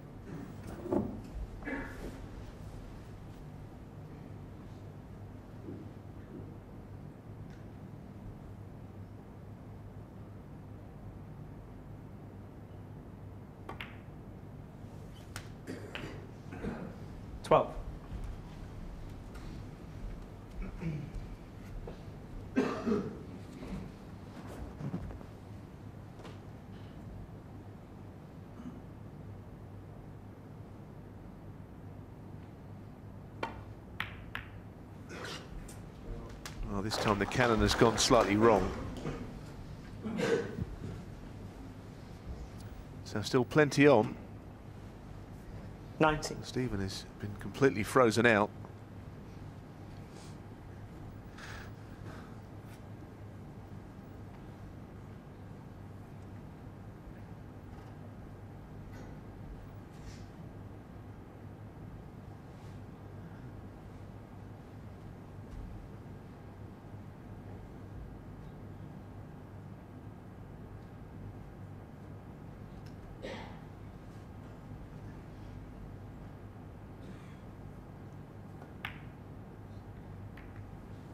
And Zhang, 90. Well, I'm not sure about that shot. If Stephen can get to the side of the pack, he may be in trouble now. Zhang, the way he played it. That was, I think, possibly a weak shot.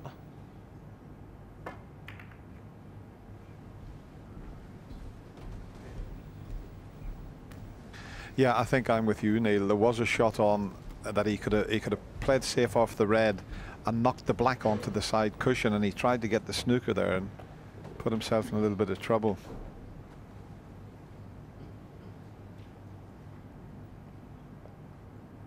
This is a free shot. He might even snick this in. Always hit it too thin. Because look at the target there. Look at the yellow, brown and blue to get in behind.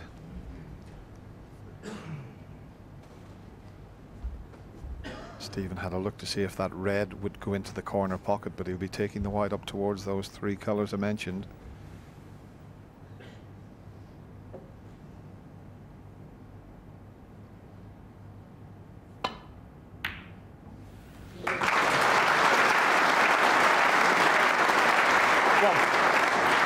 Stephen's first pot for a long while. 40 minutes. 2 frames ago. Last time he potted a ball. Stephen Hendry, 1.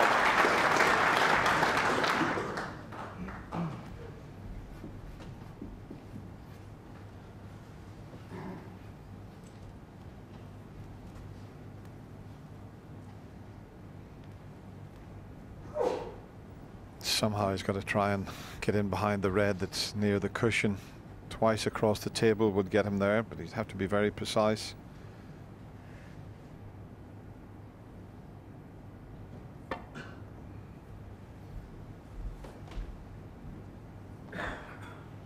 It's a great effort. Well played.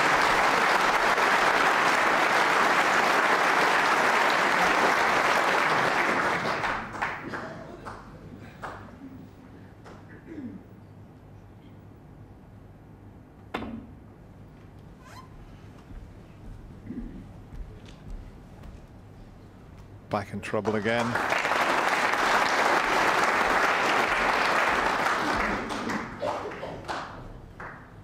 Zhang could do with a colour safe, one or two of the reds near a cushion, because he's 42-point advantage with the way the balls are situated. It's far from safe.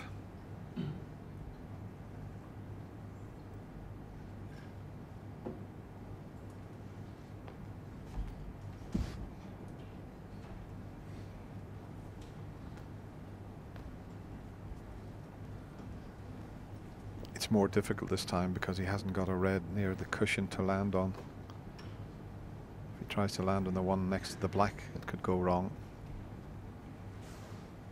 And if he just can slip off this one here, or even full ball and knock it safe, he wouldn't leave much.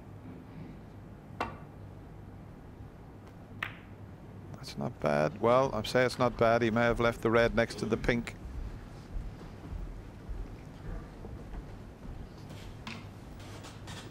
It's a bit of a tester to start with, though, isn't it?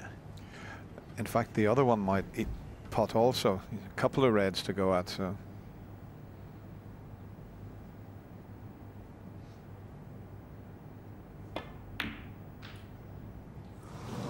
That kicked. He got a slight heavy contact there. Yep. Brendan Moore going to clean that. Not the best time in the world to get a heavy contact. No, it made a bad sound, didn't it? But he missed it at the near jaw, and that was the strange part about it, because the kick normally throws the shot off thicker. Very frustrating. It went round the pocket. What? Probably the last shot he'll play in the frame.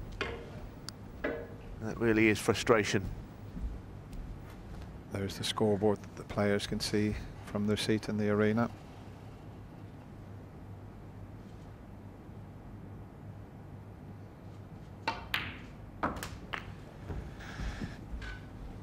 And it looks as if we're going to have the same scenario as we had a couple of years ago when Stephen Hendry played Mark Allen here in the first round of the Crucible. Mark Allen led 9-7 and Stephen Hendry played 3 immaculate frames. It looks as if he's going to have to do it again. 8.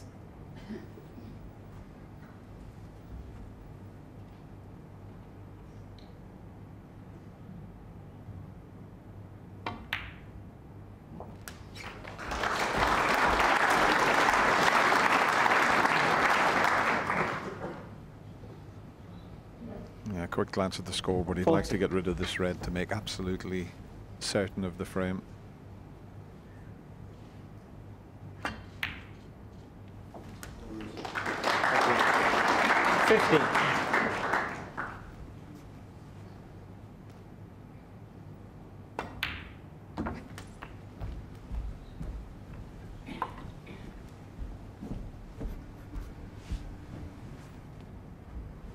$21.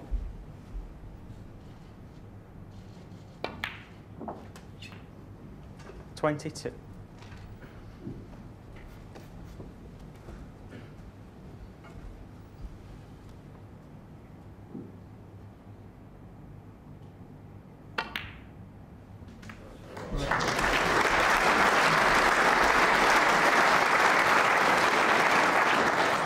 Beautifully played. Okay, the frame's safe, but 29. this young player just seems to play every shot exactly the same, whether there's pressure on it or whether there's no pressure on it.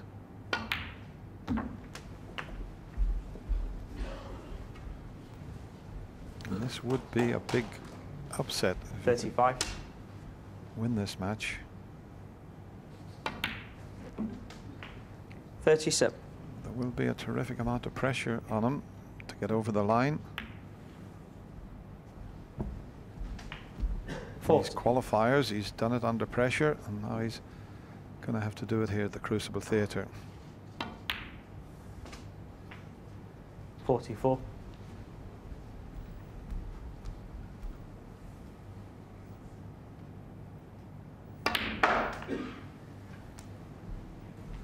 $49.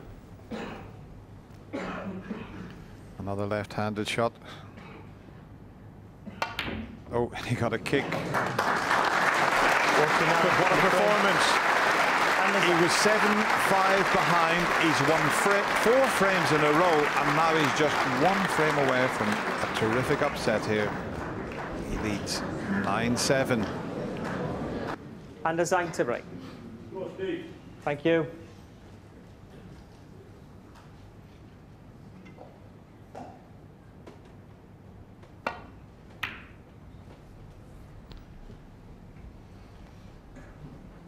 What a turnaround in this match.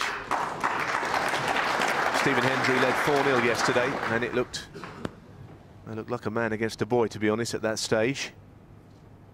His opponent's won 9 out of 12 since then. He's 1 more frame for a historic victory.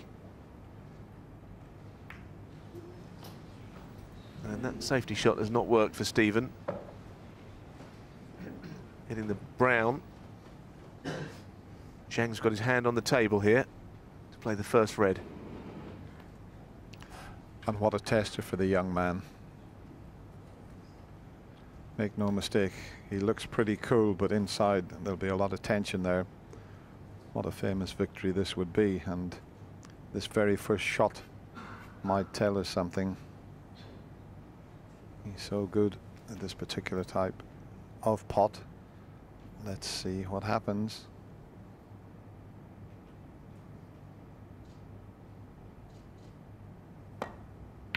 He's right in the center of the pocket.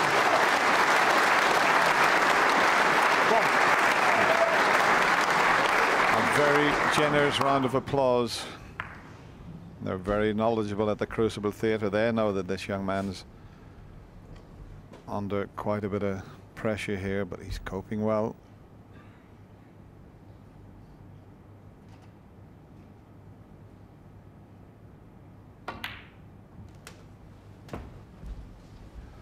Well, this is going to send a big buzz around China if he can defeat Stephen Hendry, because Stephen Hendry's a legend in China.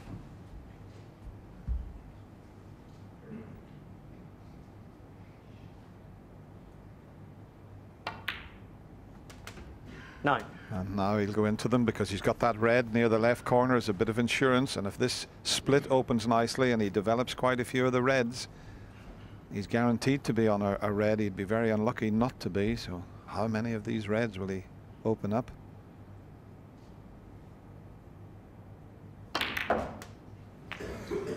Caught the side of them, not as he intended. He'd like to take that one again, Neil. 16. Yeah, the red he hit was the bottom 1/2 ball, and that's why he's kind of lost the cue ball up the table.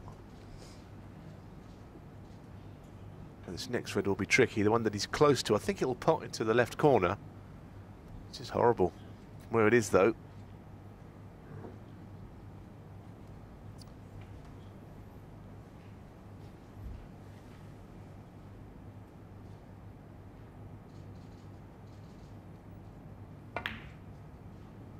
What a terrific shot.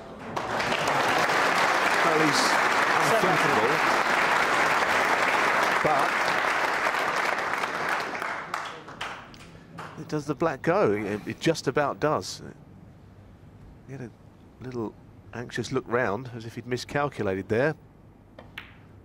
But it does go, and well, he just, whatever he does, he makes the odd mistake, but it doesn't bother him one iota. He just gets on with the game, Dennis, doesn't he? I'm just wondering if he, what sort of angle here? It's easier to go into the reds from the blue. He's just debating whether to hold for the black, but they're a tough bunch to go into from the black. It's a wide target from the blue, but let's see how he feels.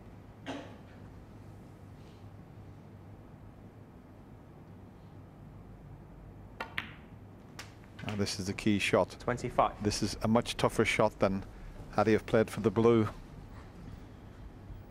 I think I'd have been playing up on the blue there, but this is the man who's doing all the playing.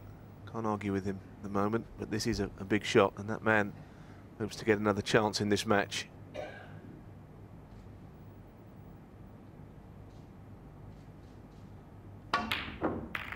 That was the worry. He doesn't hit balls very hard. And 25. That time he had to use a lot of force. Well, has he got away with this again? What a result he's had. mean, that's a tough shot at that pace from the black. That's why I thought he might just go for the blue. And, well, that red does pot. And he might be able to nudge the black on.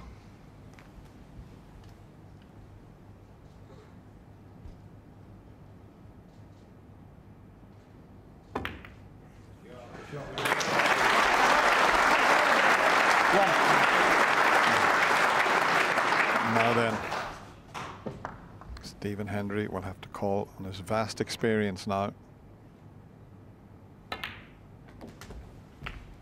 Sometimes when his back's against the wall, he produces his best form. Well, his back is against the wall here. 8.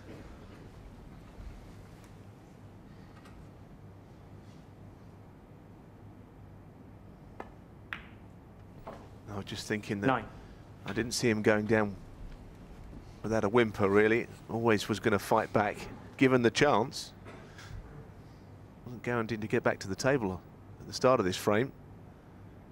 Now he's got the chance. I expect him to be a little bit different. He's been so tentative in this match. It's untrue. 40.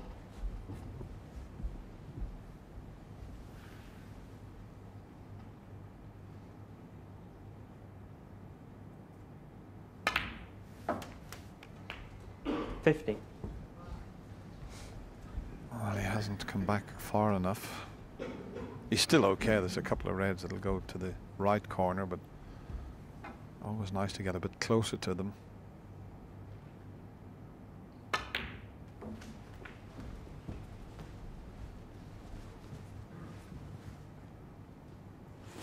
$20.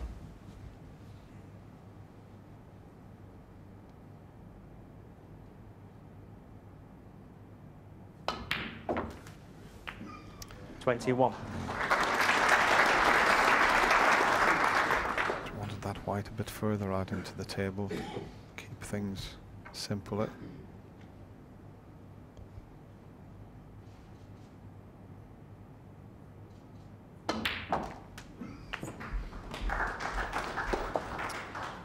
Did that one more positively than he has been. 28.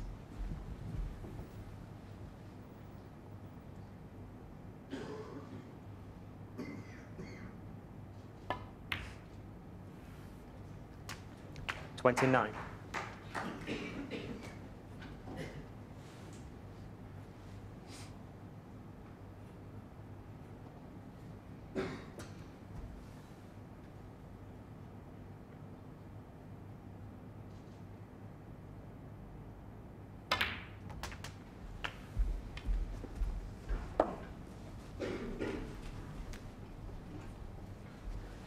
$36.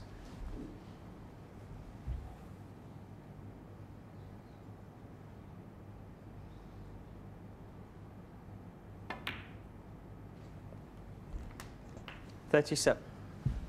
He's lost 4 frames in a row. Now he's starting to look a little bit more composed. It's amazing.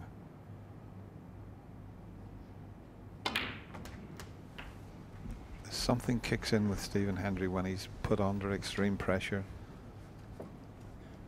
44.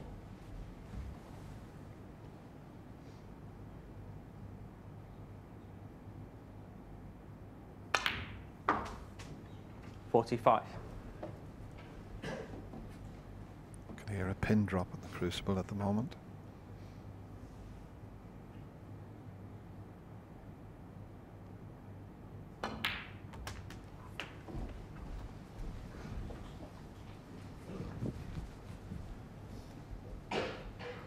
It's been a fluent break so far, actually. Still work to do.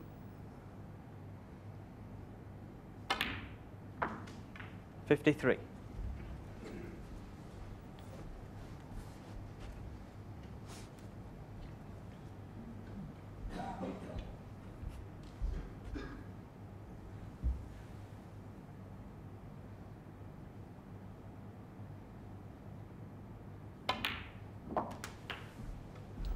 Still the only player in the game that does that, where he's looking at the object ball and then occasionally his eyes flick to the pocket that he's potting the ball in. But this is top class from Stephen Hendry.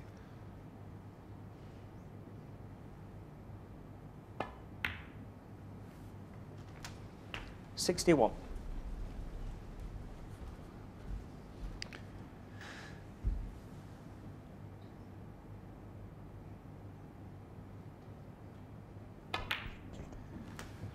His highest break in this first round match so far has been a break of 73. 68.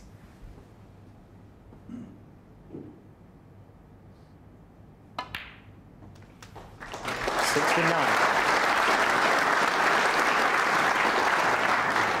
It's the frame virtually safe.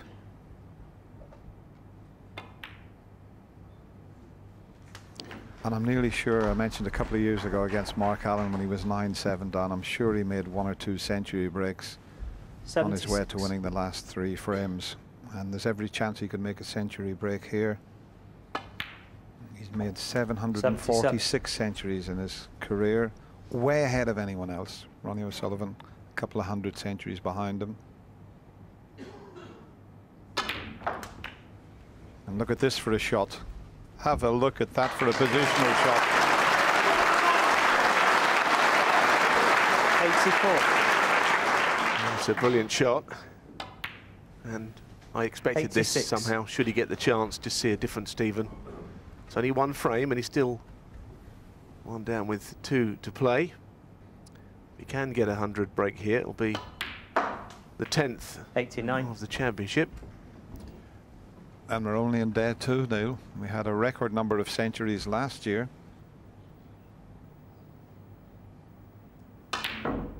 No century, but it won't matter that much because that was Stephen Hendry a bit more like it. He's still behind. Zhang 9, Stephen Hendry 8 is the score. Lots of snooker left in this match.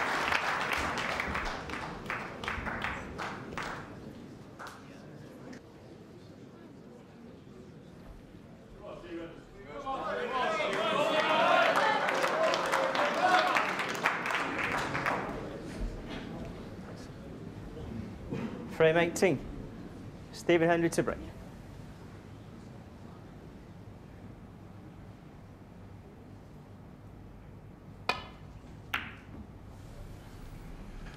Well, he's gone the wrong side of the blue with a break-off shot. As it's turned out, it's not a bad break-off, but he came off 2 cushions and went down the wrong side of the blue. Not often you see that. Just have a look at this.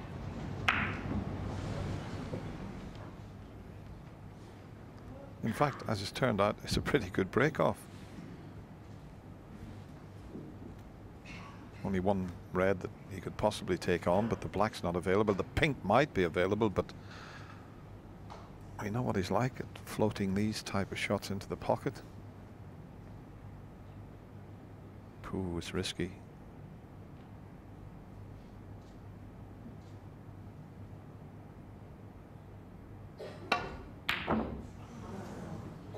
He's knocked 1 right over the pocket. He's knocked it right over the pocket. But not easy to get onto a colour. The pink might be available into the middle pocket, but he'd have to play such a delicate little shot.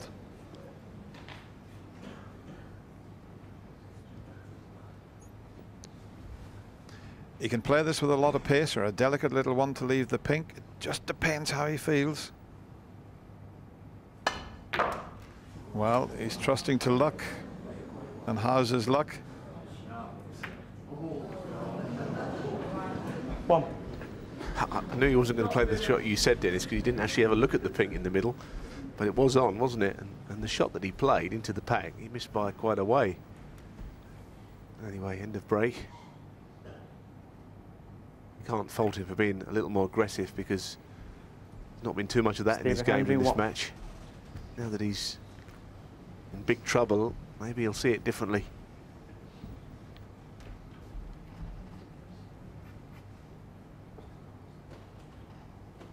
He's having a look at something here. I'm not sure if he's found a plant in the pack. That would sum up Stephen's day. He might just be making sure red doesn't go near a pocket. Well, he's certainly had a look at something in the pack and he's playing off them.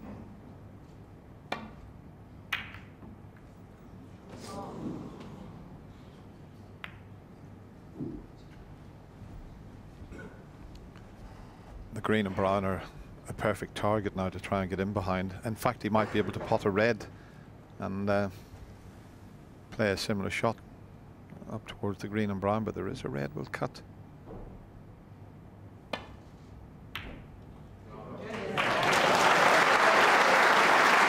How's the kiss on the brown? Not the best. Just in behind the green here. But with the reds open, this is a pretty good position to have. Stephen Hendry won. Zhang in quite a bit of bother now. There's no red near a cushion to just nestle onto.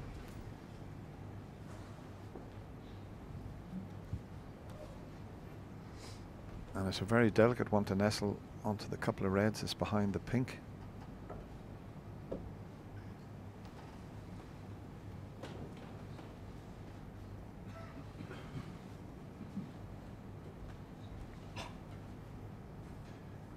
That is a possibility, but that is very delicate, and any sort of pace at all he'd leave a pot on, so you'll have to give this a little bit of thought.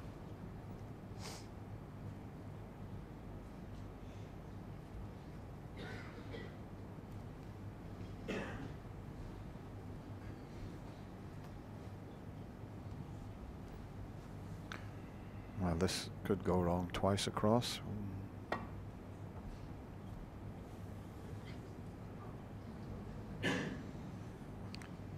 Foul and a miss. Is there Stephen a gap Hendry through to a pot? No, he'll have it put back. I'm not sure about this shot. No, I know what you're saying, Dennis, because even if he hits one of those reds, every chance he'll leave one up. He's trying to hit the one of the reds sticking out from the pack on the right-hand side of two cushions. Difficult. Here's his second effort. Further down and closer to the blue. He's played to lay on this red. Oh my word, what a shot. I think that's exactly what he played. Tremendous. Give him 10 out of 10 for that. Absolutely. Okay, he might be back in trouble again, but he was in big trouble there.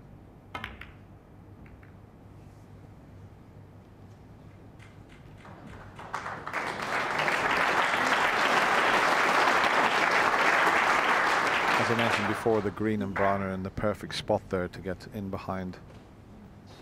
And he's just as in much trouble here. Is he going for the two cushion escape and back up the table this time? Or is he just trying to nestle into them? He might have left one here. Depends on the pace.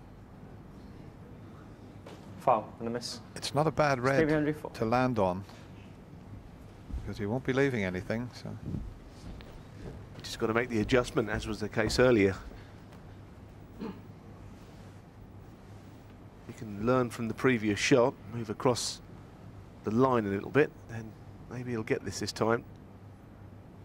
Okay. yeah, I think the first line's a little bit odd, but that's the sort of line just to nestle on that red.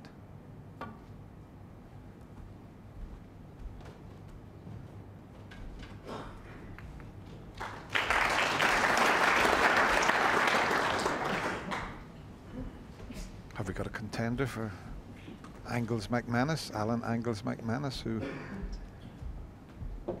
is still playing, still a very capable player, Alan McManus, but this lad knows his way around the table. He'd have been proud of those two escapes, albeit on the second attempt. Done pretty well there, actually. Stephen once again should get him into some trouble, but he can't be any more bothered than the last twice. Yeah, that's what I'd be looking at there. He can swing it around the angles to try and get to the same spot, but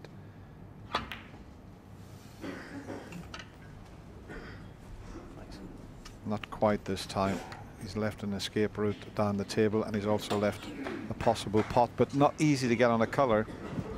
If he puts this red in the right corner pocket, he'd have to go up for the blue. Yeah, you feel he has to go for this, though. It is off straight. Stephen shouldn't really have left it there, but it's far from easy. A difficult cueing shot.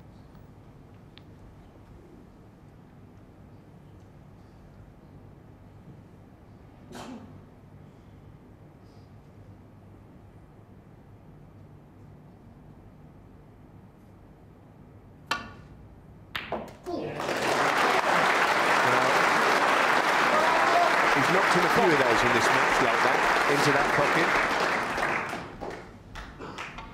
And you feel that that is the kind of shot that he must practice very hard, because he had confidence on it. Old colours away from their spot, up and down is not difficult. Needs to hit it though. Oh, he's come woefully short of speed. Got to get past the blue when it's respotted.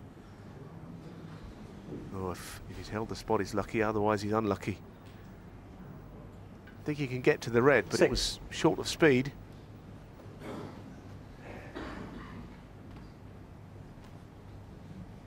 I believe that he can just see enough to pot that. Very tight.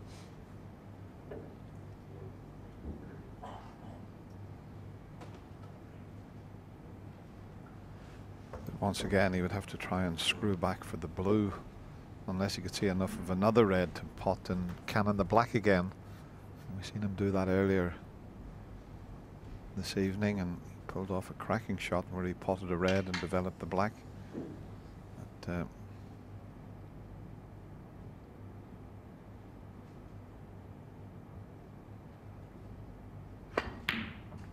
he tried it again, and look at the black. He took his eye off the pot, but had he have knocked that in, look where he'd knocked the black.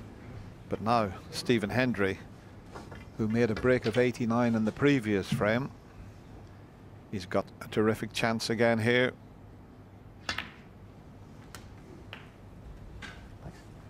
One. He put everything into concentrating on the cannon on the black. Took his eye off the pot.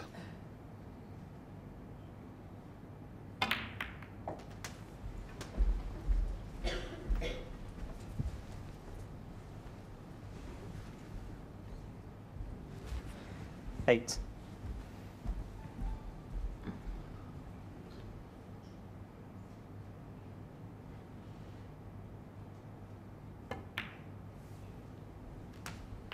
Nine.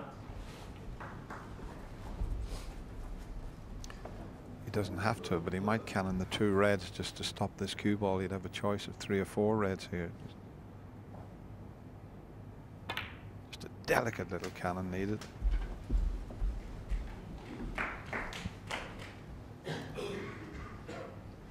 $60.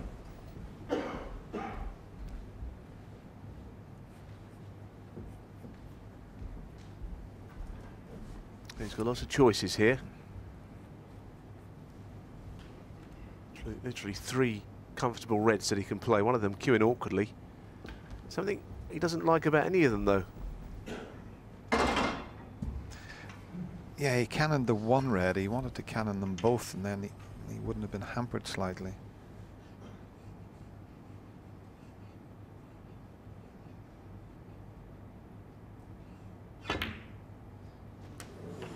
Good recovery, having to play that with lots of size to keep the white away from the black. Didn't want to go too close to it, so nicely back into perfect position.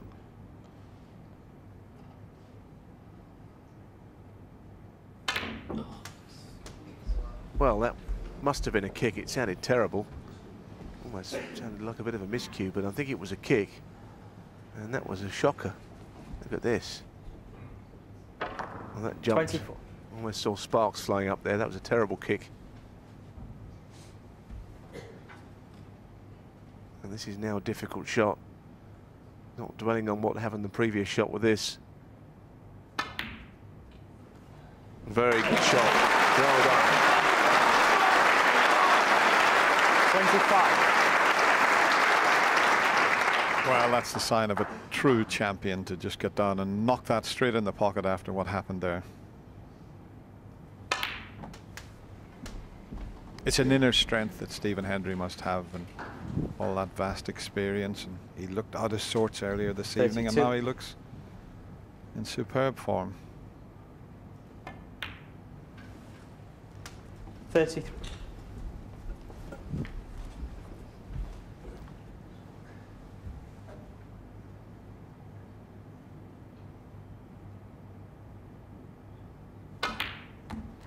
Yeah, he looks more confident, but he had nowhere to go the way things were happening for him previously. 40.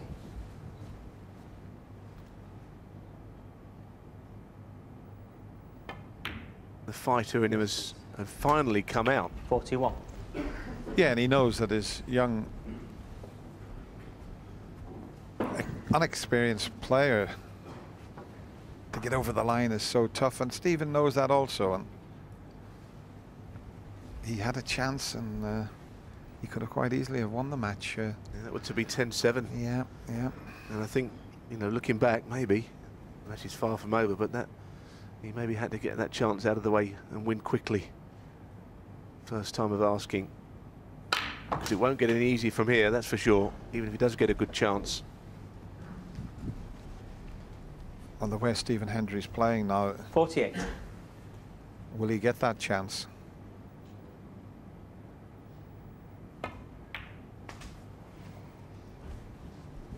49.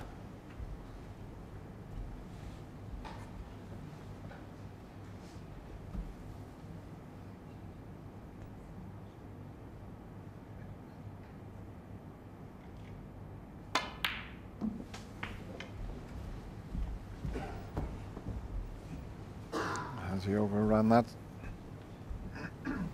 52. Can he get past the pink? Must be a bit tight. He's had a quick glance at the scoreboard. He had quite a margin for error there. Surely he hasn't gone too far. Well, he has. So he's going to have to get another chance. And that will annoy him. He wanted to clinch this with one visit. Stephen Hendry, 52.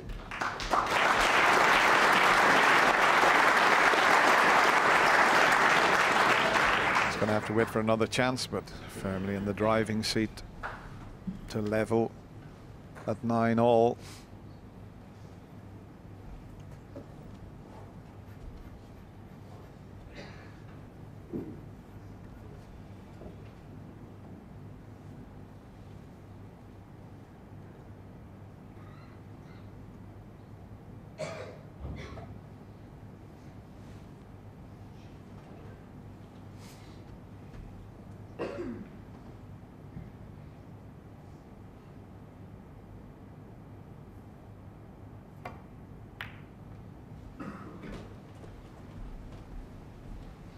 Well, the way he played it, he couldn't really get any cover from a bulk colour.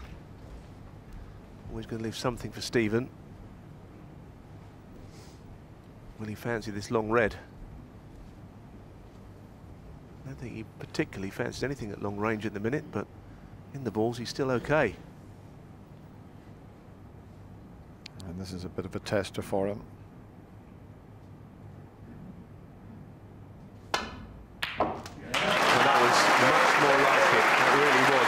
Sign that he is playing a little better, because that was cued beautifully.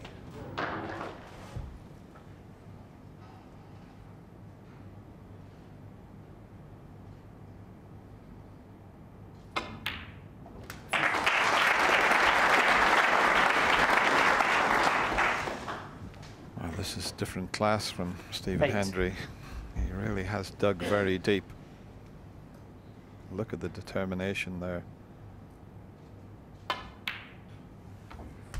9.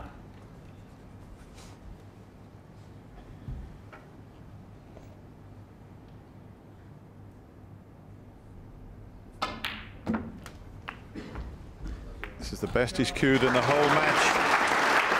It really is. 60. All Zhang can do is just hope that he gets a chance in the deciding frame.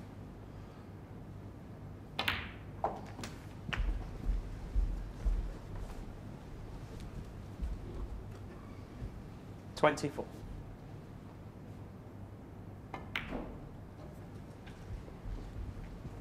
25.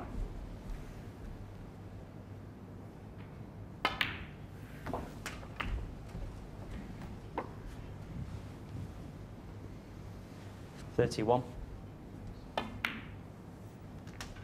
32. Playing at quite a quick pace now. He'd like to knock this long green in, but he's not bothered really. 32 in the frame.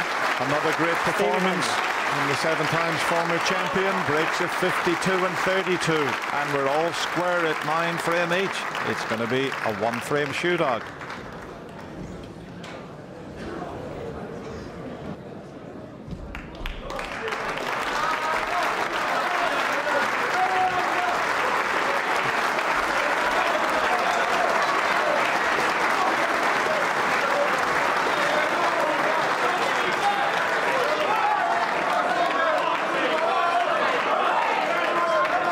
Thank you. Final frame. And a Zhang to break.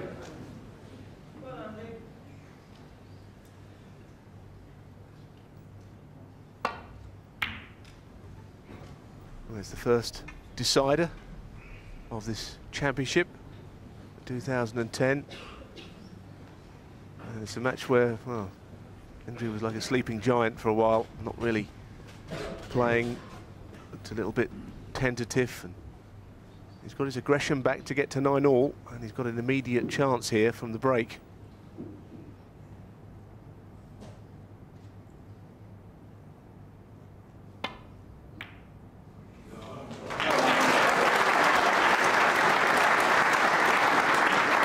And suddenly, the run of the ball, he caught the middle knuckle, but he's finished nicely on the green. But it has to be said, it was a poor break-off shot from Zhang there. He left it quite a way short. And one good positional shot here, and he's got an early chance.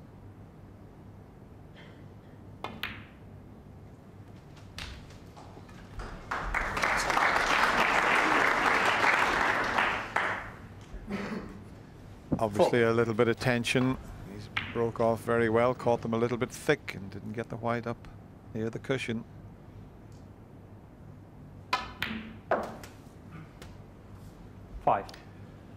I'd like to get that red. It's to the right of the black, and I think he's got an angle to stun down onto that.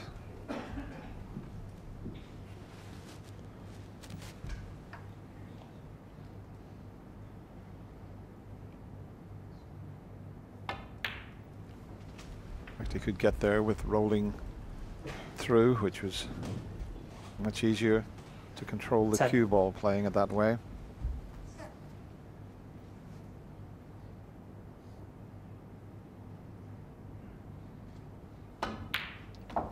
Mentioned it a few times, Neil, but this is exactly what happened a couple of years ago against Mark Allen. It's just a replica of that first round match. It is so far. You know the pressure will come back on Stephen, but that's never really been an issue before, has it? Let's be honest. He's the one player who can put matches away quickly. 80.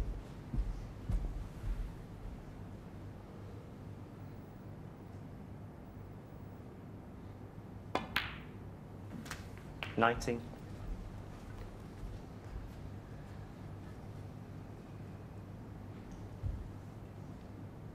Just playing for the loose red at the moment. Bit awkward to go into the reds there. In fact, the one at the back of the bunch might possibly be available. Let's 26. see how he goes about this. It'll be red, black, and then it all depends on how he finishes on the black.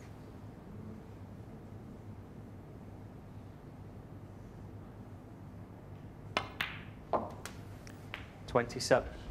And there is a delicate little shot. He doesn't want to cannon into the first red because he could stick in them. If he can cannon that red, the other one will be guaranteed to be on. Well, he went into that first red, and maybe he hadn't got the angle to play the shot as suggested, but when you go into that red, they can always stick there. 34. He said something after he played that shot.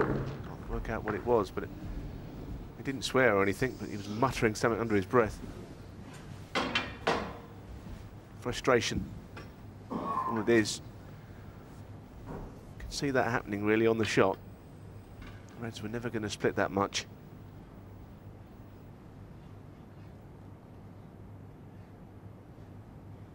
I'll tell you what though, Neil, it shows what it means to Stephen Hendry. Stephen Hendry, 34.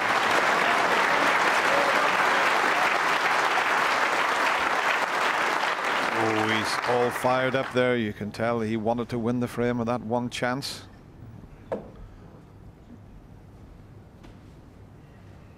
Yeah, it wasn't quite an angle that he wanted on the black, but he's in the driving seat. Now, can this young Chinese player give himself a chance? He's had precious little to go at in the last couple of frames.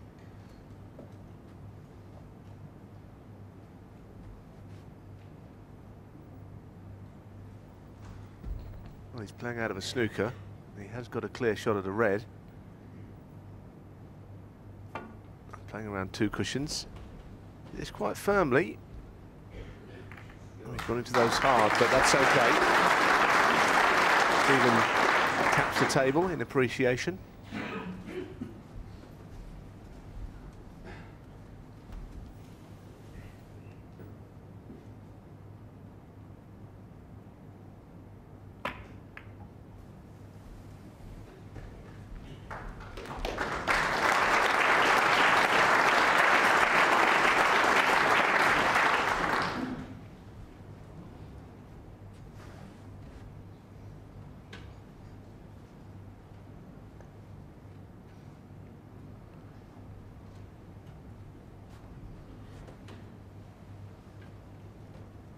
There is one possible red that might go into the right corner, but if he tries that, he could cannon the red the left side of the table, so he's got to be a bit careful here.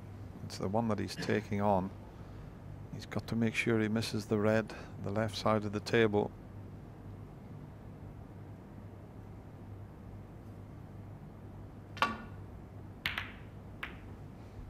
And he has done. It's not bad.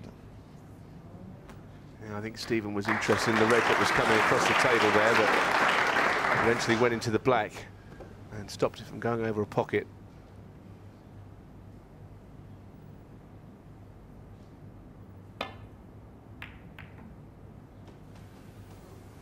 This is played a bit strongly, and well, he's gone in and out of bulk. That's quite a bad misjudgment. Not sure if he's got away with it or not. He may have done. Well, he can't get to that red, so it's not too bad. What Zhang has got to do is play a really good safety shot here. Open the reds up, perhaps. Put Stephen in trouble. It's his best chance from here.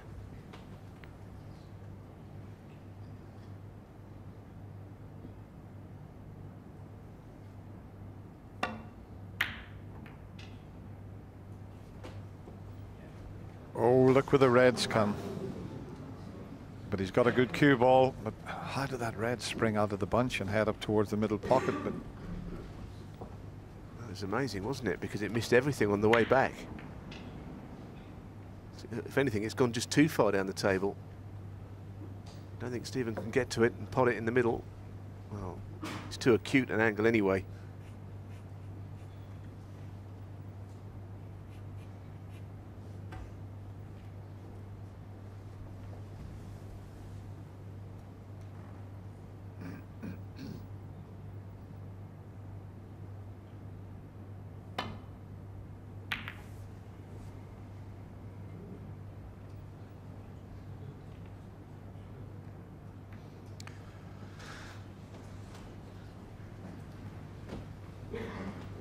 could have been better. But there's a couple of tricky reds that this young player's looking at, and he knows he's at the stage now in this match where one mistake and it's all over.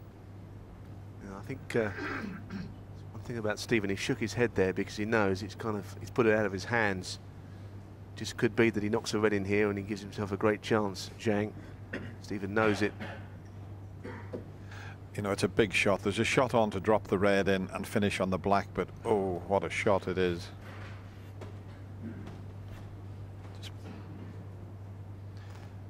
That red will pass the other red. He could finish on the black, but oh, he'd have to get it.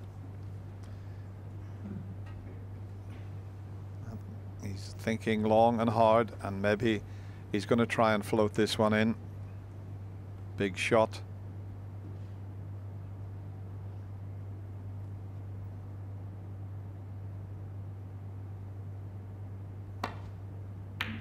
Brilliant. Oh, it looked like it was in. He thought it was in, but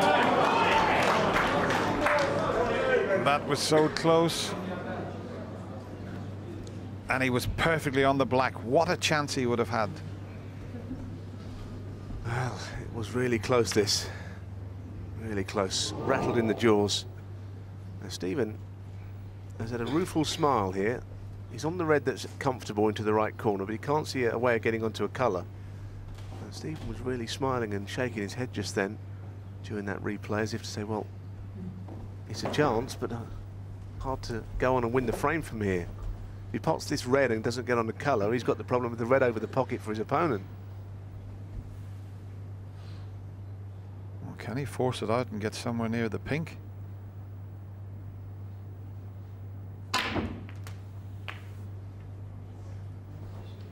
He could.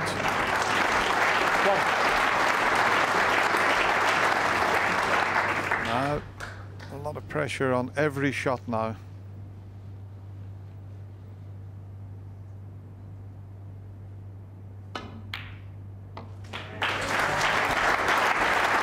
But he has looked very strong in the last 2.5 frames. He really has been vintage Stephen Hendry. 7.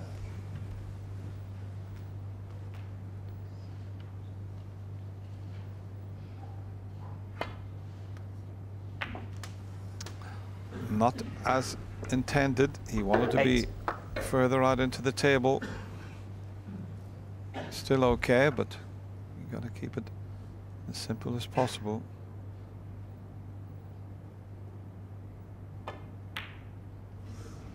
Well, he just made it. Well, that's the problem with Stephen now. I mean, it's almost like it took him to get 9-7 down for his opponent to really rattle his cage and get him playing.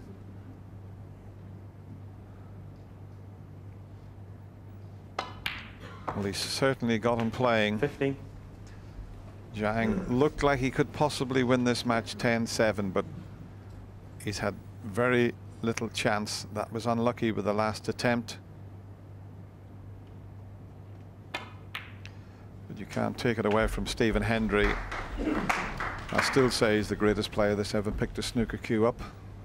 Ronnie O'Sullivan could possibly overtake him, but he's got to win a lot more titles to do that.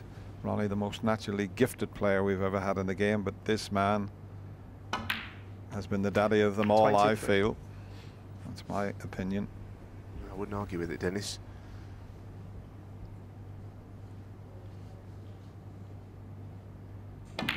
Completely dominated the game for a long time.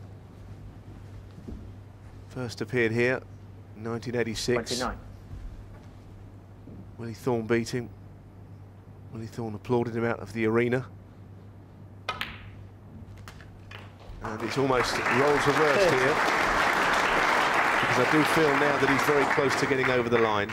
He's looked at the scores. He's just about there now. This is frame ball. Another red will just about clinch it. And really shake of the head from Stephen. 35. But when it came to the nitty-gritty, they still got something special. 36. I mean, the way he's played the last 3 frames, if he could keep that consistency, he could win another title here at the Crucible, and a lot of the media are waiting for that. To get, I can see the headlines, King Hendry VIII. Well, he'll have to play better, Dennis, won't he, if he's to do that. 43. It's only at the end of this match that this has been the case. It's been a terrific match, this. Such a contrast of players. 44.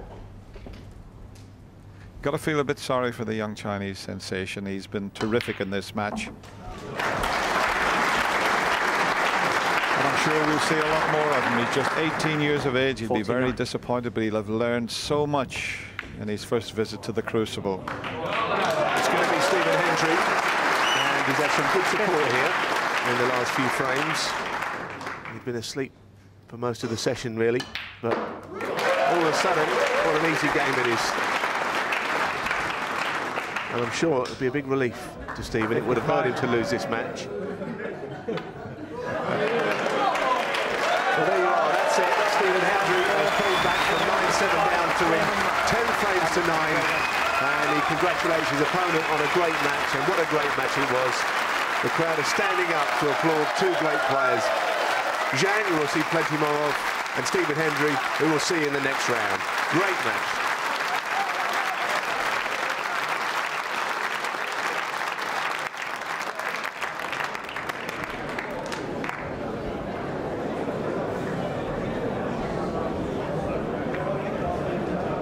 Well, 10 o'clock bright and early back on this table for more excitement. Hope to see you then.